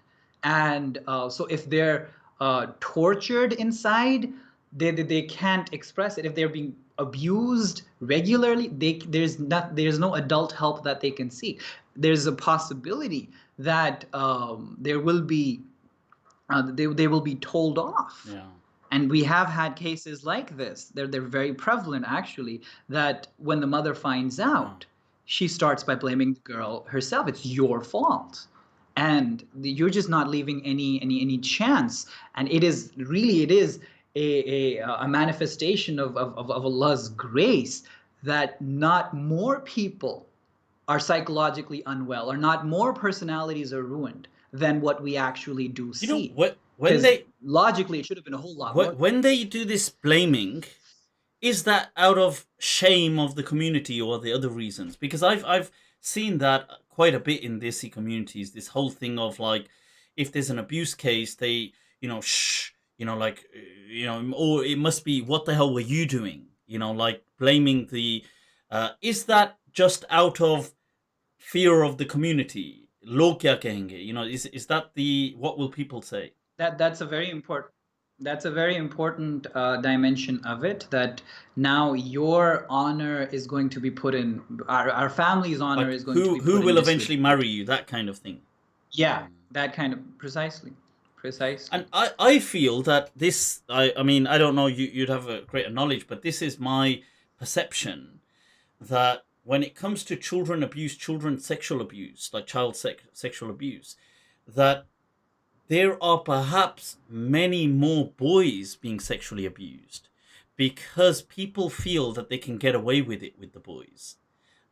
Because with the girls, one, that the girls sometimes are not so available in these places, and two, they feel that it'll become such a big thing. And with the boys, they'll think, well, hota hai. It's like that kind of. I don't know if that's, but this was when I was in Pakistan. I kind of sensed that in the culture, that it was this thing of like, if it was a boy, it was like, it was a bit like a slap on the wrist kind of a thing, that it shouldn't have done it, but chalo ho gaya. It's like one of those things. Do you see that? See, it is definitely more prevalent than is recognized. Like, people would generally imagine that maybe something like this does not happen to boys or will not happen to boys. Statistically, obviously, there are issues with the studies that have taken place for obvious reasons: the stigma associated, the methodologies, the infrastructure that you have available. All of that there does create complications. But yes, statistically, it's every fifth girl child and every 20th boy child. But then again, these are they're still underrepresentations. They're still underrepresentations. There may be a whole greater incidence than that. All right, that's interesting. I mean, I didn't know the statistics. I was just going by my perception when I studied there and I lived there for many years. I saw that people were very, like, the stories I would hear from people, like what they used to do, what they had been up to, or people they knew. They were quite shocked. I mean, not quite. They were very shocking, and it was seen as like I was so shocked how normal they just felt it was. Like they felt that, oh, but that's normal. Everybody goes through. Like for boys, they felt that was a normal, almost like a stage people go through in life. And I was like, what the hell are you guys on about? Like it was like a huge. Maybe that's because more so these people were associated with madrasas or something, but I don't know. But this was my perception of stories that I heard in the greater narrative when I stayed there for those years. See, any hostel situation, any boarding situation, whether that's a school, university, or a madrasa, you would find where they're being housed together, these incidences would be greater. And yes, boys are more likely to be in boarding schools than girls. So in that particular population, boys would definitely. But be I even heard it like in villages. I heard that like this was because once again coming back to access, and that the boys were usually always about. And the other thing was that they felt, this was what I was taking from what they were telling me, that they felt it was easier to get away with. Because they felt that if they touched up a girl... See, it's interesting because when you compare like human rights, like you take countries like, let's say, Pakistan and India, you compare human rights and things like this and liberal values, and it's interesting, like, let's say rape, that is, it's India has one of the highest, certain parts of India, the highest rape going on in the world in certain parts of it. I know in parts of Delhi it's a problem, and other parts. Now, Pakistan doesn't have it like that at all, and one of the reason is the kind of backlash that it would create because of the honor of women. So people would like kind of, they would kill over it and they would go mad over it. Like it would. So this same kind of thing was what I sensed from what people, what I used to hear stories, that they felt that, oh, with a girl, it could kind of blow out of proportion, but by abusing boys, they felt that like they were more likely to get away with it. But I just, yeah, I mean, the whole thing is very, tragic. May Allah, make things easy. See, one reason why that may be, the difference in statistics, despite the what you just mentioned, is the usual perpetrators are actually known to the family. Ah, right, okay. They may even be relatives, yes. right? So they have access to the inside of the house, one way or the other. And that power dynamic, see, there's the perpetrator has to keep in view to that who will be easily silenced. Yeah, that's a very and very in good their point. head, a little girl is more likely to be frightened into silence than a boy. Yeah, I was more talking about like out in the outside world, like as in not you're right. You're talking. You're very. That makes absolute. The statistics would be actually strangers are less likely to be perpetrators. The usual perpetrators for the prevalent abuse that's there are known to the family. They're known to the family. So that's what makes it even more complicated. That is so. Yes, sir, Allah, may Allah make things easy for people all over, and especially in Pakistan. Right. I mean, so moving forward, right? Moving forward, like you are part of, and you are yourself, and part of a beacon of hope for Pakistan, for the future generations. This whole trying to, bring forth a sense of enlightenment, hand in hand with the faith, with religion. I felt that this is by contact that's been made with me. People sending me messages, people from Pakistan. I felt this with people from India as well that have messaged me, but that this kind of, especially the upper middle classes, the younger people, especially, there's a huge gap between faith and them, and many of them are covert, kind of like they've given up on faith, whether they announce it or not, because obviously announcing it in Pakistan is just wearing a death target. but I mean that a lot of them have just given up on Islam altogether. Do you see a lot of that? Do people come to you? Do they discuss this with you? Definitely. They would share their concerns, their questions, and it's a normal part of growing up. This process of finding your meaning in life, and then finding that meaning and what that has to do with religion, is a normal part of growing up. And when that normal part of growing up, of being human, is not given its its due, the respect that it deserves, the time that it deserves, then necessarily people will make those choices covertly, and it's going to be a huge influencing factor in their mental health issues. It will definitely complicate. It may be the reason that's leading to their mental health issues developing. It is definitely going to be one of the complicating factors and compounding factors. Do you feel that there's a in recent times, like in the last, I'm talking just 2 decades, something like that, do you feel that there's a further overemphasized Islamization of things taking place in Pakistan, like from in the psychosocial narrative as well, like from language to dress to societal things, like they are like, so for example, I've noticed, like I do actually say quite often like Khuda Hafiz, but I've noticed people have stopped saying, moving away from the word Khuda to just saying, no, we should only use the Arabic word. I've noticed that people like Pakistani women have changed the hijab style to an Arab style hijab.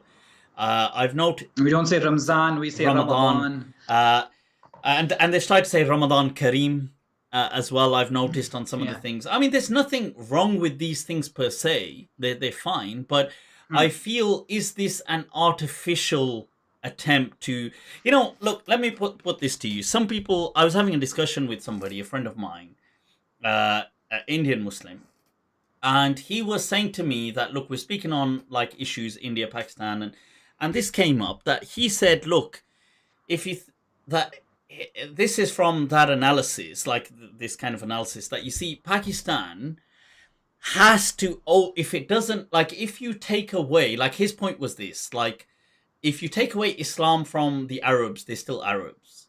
If you take away Islam from the Turks, they're still Turks.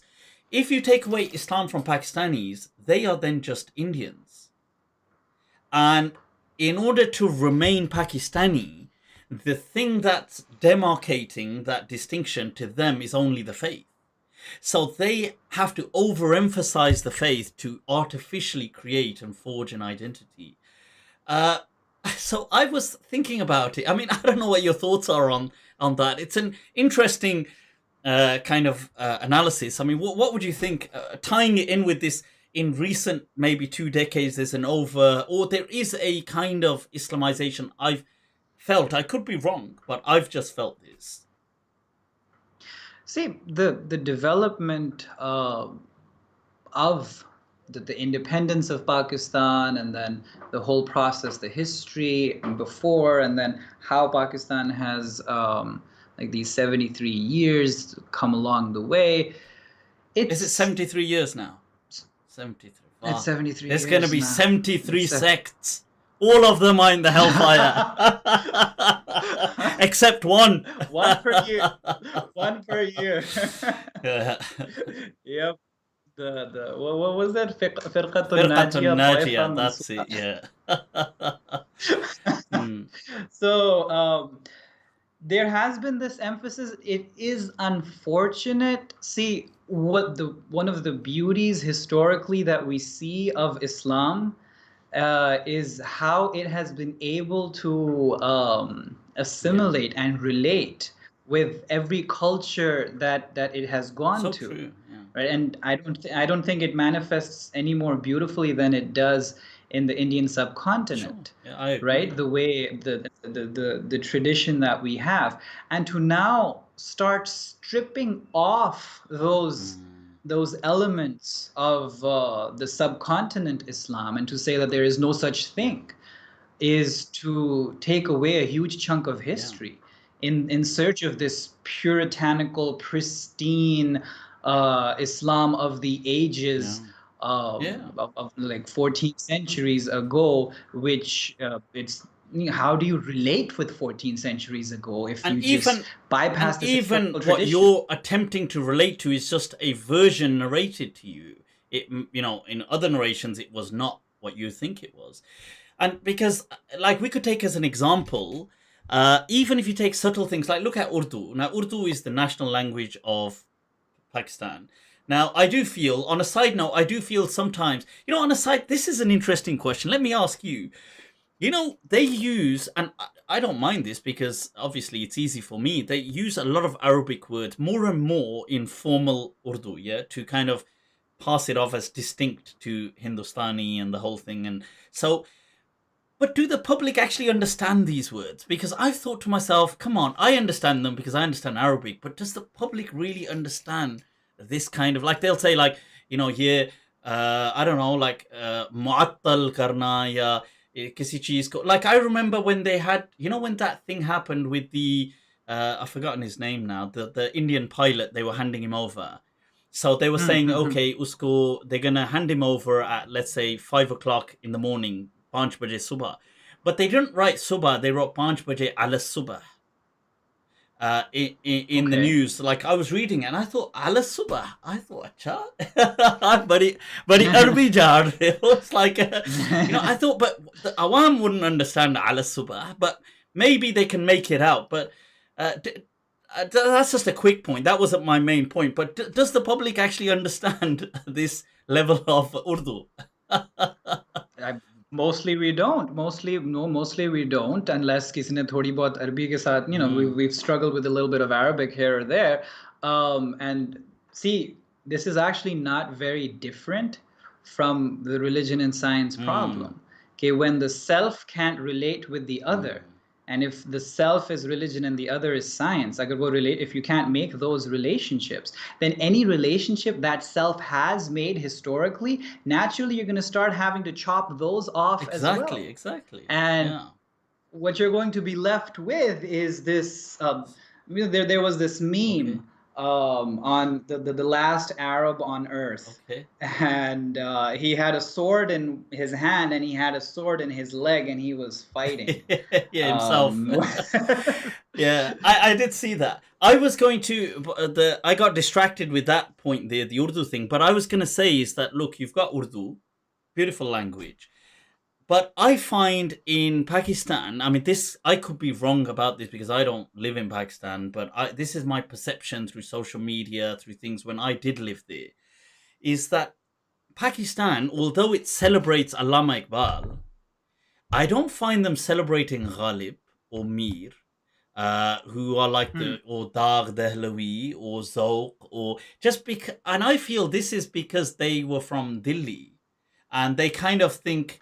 And partially, one could say that they speak about alcohol and all this stuff, but so maybe the Maulanas are a bit, muttaqi nahi the, blah blah blah. But I've even with the udab or just people in general, I felt this. I don't know. I spoke to somebody. Is this the reason that they feel? In fact, I had a MindTrap with somebody, an Indian poet, Urdu speaking, and he was saying that the same thing in India. They don't celebrate like Allama Iqbal, or they don't celebrate as much, the Pakistani kind of poets. Do you feel this, or is this something you've never really thought about, that they don't, this gap with like Mir Taqi Mir and these kind of people and Urdu in Pakistan? See, as far as the content goes, right, the poetry of Allama Iqbal and the poetry, the work of thought of Allama Iqbal, the poetry of Mir Taqi Mir, of Mirza Ghalib, our alienation from that content would be as great across the board. It's just we're a very strangely alienated population, the millennial. I think hello slightly Oh, you're back. We just we can. Just for a second we lost you, but you're back. You have to know that you're talking to someone from Pakistan, all right? The internet has to give up every now and then. पता चलना पड़ता है, this is definitely अभी तो sugar करे light नहीं गई. That would be interesting. So growing up in school, we would pride ourselves for not knowing Urdu. We would pride ourselves. We would be offered O-levels Urdu as a second language. Wow. Okay. And I am embarrassed today, but in school I was proud to take Urdu as a second language.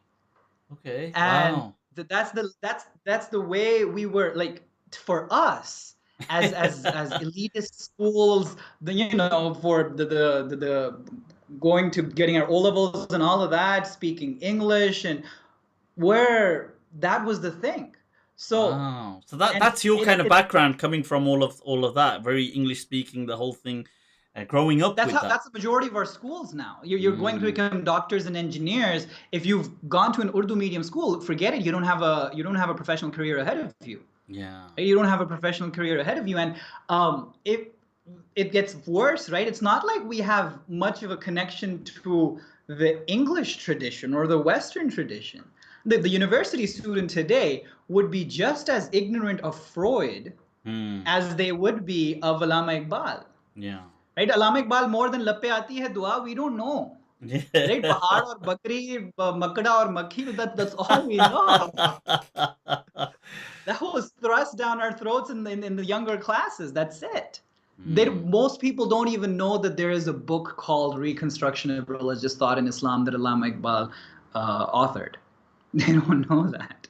Yeah, so no. it's with the language. this- I don't think those who are attached to the language, those who are people of the language, they would take fondly to whether it's Manto or it's Ghalib or it's Iqbal or it's Mir Taqi Mir, the wo jo ahle zaban hai, they're very They would they're, be they're, attached to, they're- you feel. they would Okay. take their tradition. Another thing on following from that train of thought, and then I'd like to take a few questions if we can. And I know we've obviously taken up so much of your time as well, being mindful of that. I didn't even realize how much time. But this, following on with this thought, I am kind of so gutted. Like I'm into the whole, I'm into anthropology and history, like ancient history.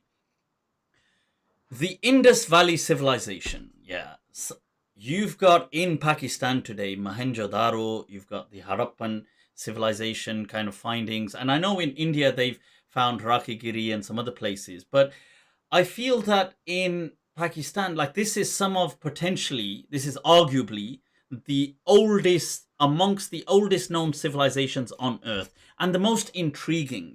These were civilizations that, for example, they found no weapons there. Yeah, they found no signs of kingship or anything like that. So they're really intrigued. How did these people live? Yet they had an accounting system. They had coins. These kind of not coins, but their version of whatever they were using to trade. These kind of things that they found in certain shapes. They had a writing system. They had which they haven't still deciphered yet. And it's not, although now I think the World Heritage thing has got involved and said, look, but I was watching this video where there was some Bichara from Sindh who was there saying, look, just out of passion, because this is ancient and it belongs to the ancients, I stop people from taking the bricks. They just take them home and, they want to make an extra gate, and they're taking potentially a 7,000-year-old. And I feel like, why is there no passion in trying to like even from a government perspective, like there isn't this, and I feel, is it partly because they don't want to know that ancient history, like it's not part of us, we are now Muslim, they would have been Hindu or whatever they were, humse kya. It's like, in a way, they feel maybe more connected with Aurangzeb, who really is not related to, let's say, generally speaking, modern day Pakistanis wouldn't be generally, but then they would to the original people of, let's say, Sindh and Harappa, which would be Punjab and these places. I don't like, honestly, because I'm so into this whole Indus Valley and ancient civilizations. When I watch these things, I think, why are they not investing in this? Like, why are they not working on? Why is there no passion towards it? I don't know. What are your thoughts on this? Again, see, when we talk about our rich culture, we look at that culture, we look at that history from the same lens that we look at our current identity and our relationships. And that chopping off attitude is going to go, it's going to trickle in. I mean, there is an Indian part to our identity that we have to own, right? That we have to be proud of. That Sare Jahan se Acha Hindustan Hamara, that side of Iqbal. Yeah. That we have to own that, as much as the tradition that was here prior to the coming of Islam. Yeah. Right? That is because Islam came into that tradition, that culture, and was assimilative of it. It wasn't altogether rejecting, right? Which is why it was allowed to survive in this place to begin with. If it was altogether rejecting and polemical to it, it would not last a day. Yeah. Right? It had that beautiful relational character inherent inside of it. And unfortunately, we seem to have lost that somewhere along the way. So the Pakistan that Allama Iqbal envisioned, it was that same Pakistan that would be that relational, that would be able to bring in all of those polar opposites in a fruitful dialogue, in a fruitful relationship, whether they come from the West or the East, the historical past or the distant future. Yeah. No, right. I did feel it was kind of this same thing, exactly what you're saying, and I feel it does tie in with that insecurity discussion we had in the beginning, and this is why I really loved the fact that Imran Khan did open up the Gurdwara thing in Punjab for the Sikhs in India, and I thought that's, even though some people went mad on him for that, saying he's insulted the Prophet, and yeah, that's a different discussion, I guess. But I thought, alhamdulillah, at least this, because it goes to show it's building bridges, isn't it, between communities, living in harmony. Yeah, definitely. See, the poem that Allama Iqbal has written about Guru Nanak. Okay. Right. The way he has appreciated his contribution to monotheism. I mean, to this mentality, that Allama Iqbal doesn't make any sense at all. Yeah. Right? Where is that person coming from? It's true. Absolutely. Absolutely. Shall we let us, people, if you've got any questions, quick questions you want to fire away at Dr. Saab right here, feel free. Let me take some of your questions. Some people were just off on their own discussions here. अच्छा अच्छा अच्छा हम ऐसे ही बैठे हुए हैं यहाँ पे. Somebody said, yep, they feel it was a good thing, the Imran Khan thing. Shukran. Yep, we agree with that. Let me see right now. Is it? Oh, right. Okay, this is more an Islamic question, but if you it's about reciting the Quran. Is it permissible to recite it using the maqamat tunes? If you want to answer that, Dr. Saab? I have no idea. Well, I suppose, it's not the traditional way, but, if it connects you to the Quran, fair enough. Somebody said, why were you asking the historical questions and not psychiatry? Because I felt that, look, it's connected. This whole thing with Pakistan, identity, you, Dr. Yousuf, you are involved in your whole Julaybeeb Center is about trying to bridge between faith and the modern day contemporary world. That's the whole thing, isn't it? So, and I feel that with identity it does tie in, because it's a huge struggle. That's what I felt. That's the connection anyway, in case you were wondering. Even in psychiatry, I think one of the greatest tragedies of the field of psychiatry is to not take from literature, from poetry, from religion, from philosophy, from history, that's something that is really strangulating the field in itself and making it less and less beneficial. And there is so much that we can give if we open doors to all of these different resources. Yeah. So, right, is there a God part in the brain? Is there a part of the brain? Is there a part of the brain that is wired for the God gene? I mean, they have? I mean, there's been certain studies to demonstrate that certain certain kind of parts of the genetic code may be linked into that for. I mean, their answer is it's for survival purposes and things like that, isn't it? Like, I've forgotten got it at the tip of my tongue, actually, the actual gene, but they claim that there's a particular gene found in theists more often and stuff like this. But would you feel believing in God is, as a psychiatrist, would you feel that it's an inherent part of human beings, or is it nature, nurture? So as far as psychiatry is concerned right now, the nature nurture question is obsolete. The question is wrong. Nature influences nurture, and nurture influences nature. Genes are not independent of environment. They are influenced by environment. Epigenetics took care of that. We can't make those. And whatever neurological correlations we do find, I mean, that's not how we prove faith. Yeah. Right? You will find correlates to atheistic ways of being as well.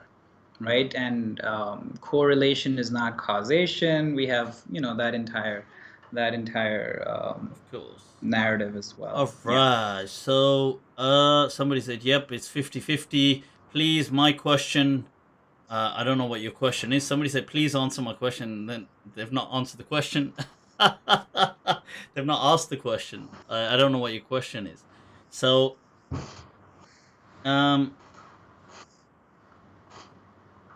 right. The nature of devils and demons in psychology.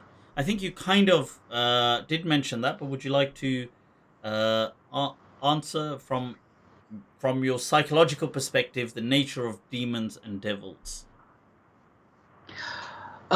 You did mention in your, like, you briefly alluded towards Carl Jung. When we find within the Jungian system an allusion towards archetypes, and basically the entire psychoanalytic depth psychology school of thought, it is very hospitable to the idea of subpersonalities within the human being, right? That a single human being is it's not a simple saying, okay, this is my personality and that's it. We have conflicting thoughts, we have conflicting emotions, and they are of the nature of being very, very strongly influential over our the course that and the choices that we make. We make the choices, but yes, there are influencing factors from within. So historically, the ideas about demons, about shayateen, they're very, very powerful ideas, psychologically speaking, in how they empower people to deal with their day-to-day challenges. Like I use that framework repeatedly, especially with people who share the same faith.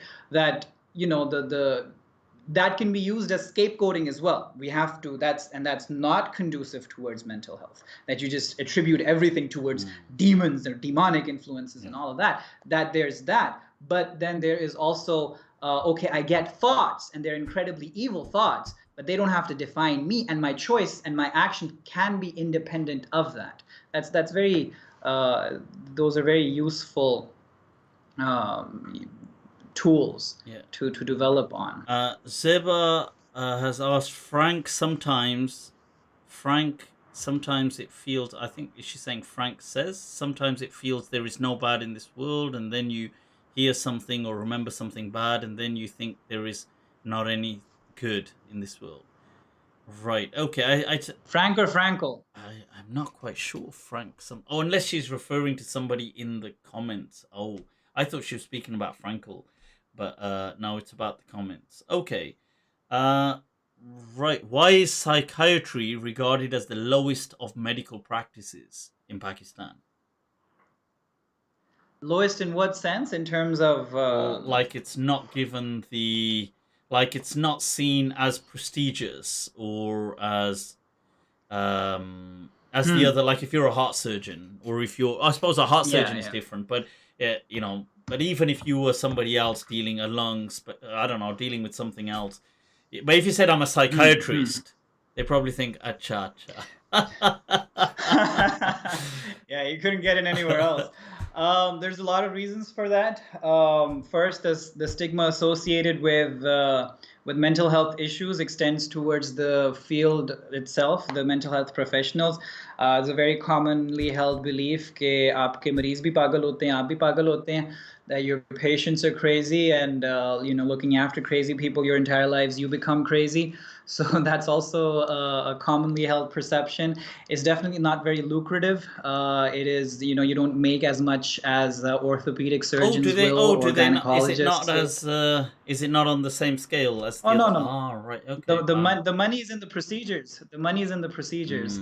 Whoever's doing the procedures. So I mean, okay, that's understandable, but in the sense that the surgeons but what about other parallel kind of like, let's say, a GP Physician. or a certain consultant who's not actually doing surgery?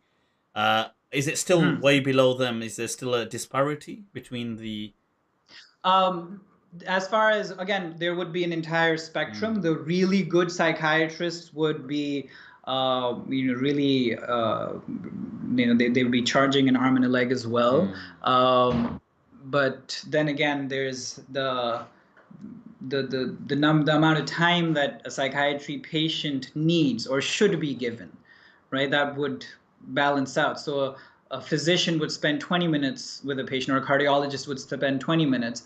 Ideally, a psychiatrist should be spending 45 minutes to an hour, right? And so then to charge 3 times would usually not be taken very well by the patient population. Other than that, recovery from psychological issues is not as promising. Prognosis is not, you have an infection, you take antibiotics, within a week, 10 days, you're better. Your fever goes away, your symptoms goes away. You have a broken bone, you get a surgery, eventually things start healing.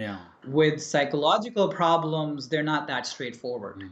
They're not that straight. Antidepressants will not have the response rate of antibiotics or antipyretics, right? You take an antipyretic, fever goes down. But antidepressant, 50% of the population would respond, somewhat. And 1/3 would respond very well, and entire population would not respond at all. I was at a conference a couple of years ago, and one of the the kind of lead professors and in research as well was explaining this, saying that, look, if you take the medical genre as a whole, he said, like 50 years ago, if you had cancer, if a person had cancer, and if they had it today, they are in a much better position, clearly an astronomically much better position than like 60 years ago, with the modern technology, modern breakthroughs, and in many kind of illnesses and diseases and things like that, that is the case. But he was saying, actually, in psychiatry, there isn't actually a profound difference. I mean, there's more drugs and things, but there isn't. It's one, because the brain is so difficult to fully fathom. It's weird, because by we fathom the world, and in itself it is almost still an enigma. We can't really fathom it. So he was saying, and that's in like the world over, the science is it's still not made huge breakthroughs.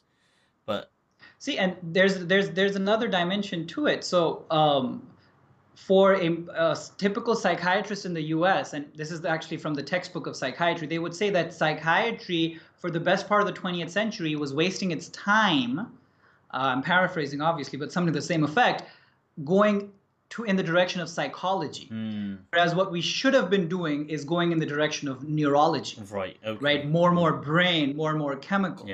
What Frankl would say to that is, no, that's not the case.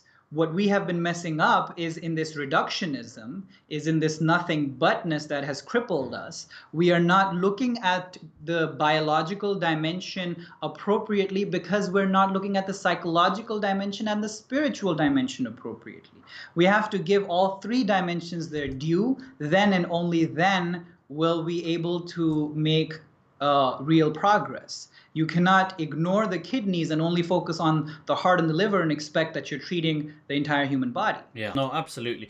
A last one for you, Doc. But this is a bit of a tough one. I don't know what your thoughts on this would be. What would you, as a person, as a physician who focuses on the brain, and as a Muslim, somebody who's involved in Muslim theology and metaphysics as well, what do you think of consciousness? Where do you feel it lies? I have my theory on this, but I mean, I'd love to get your thoughts. What do you think of consciousness? Oh, does the consciousness lie in the brain? Yes. Does it lie only in the brain? No. Okay.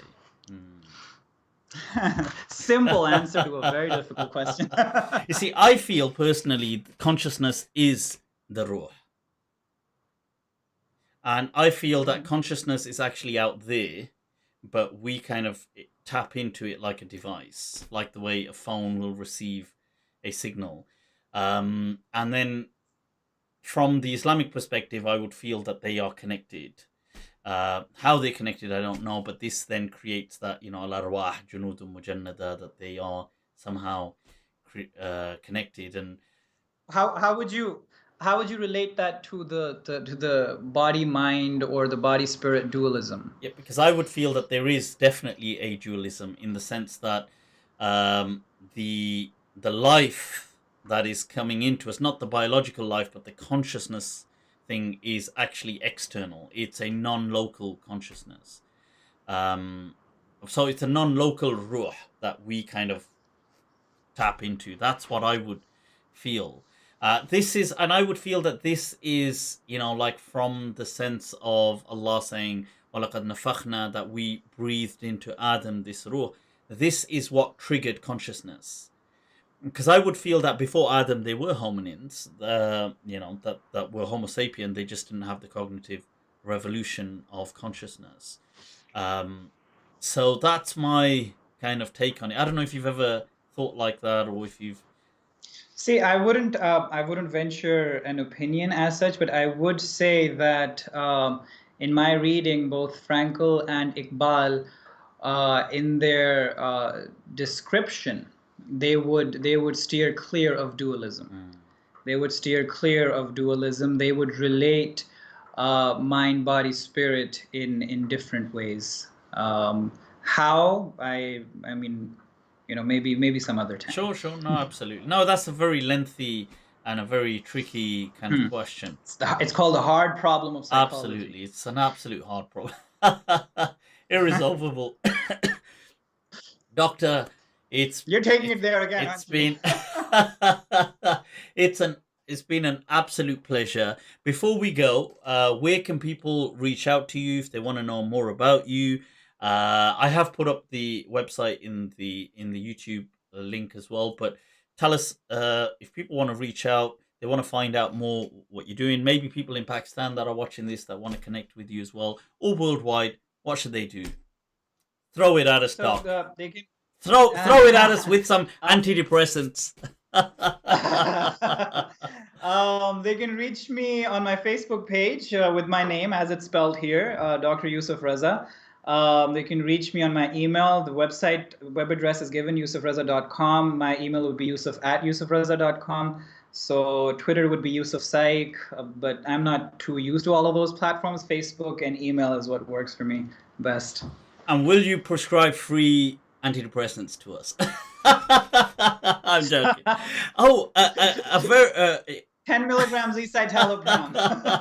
On that note, I don't know if you want to say this, but are you down with psychedelics or not really? I'm a huge advocate of things like DMT and magic mushrooms.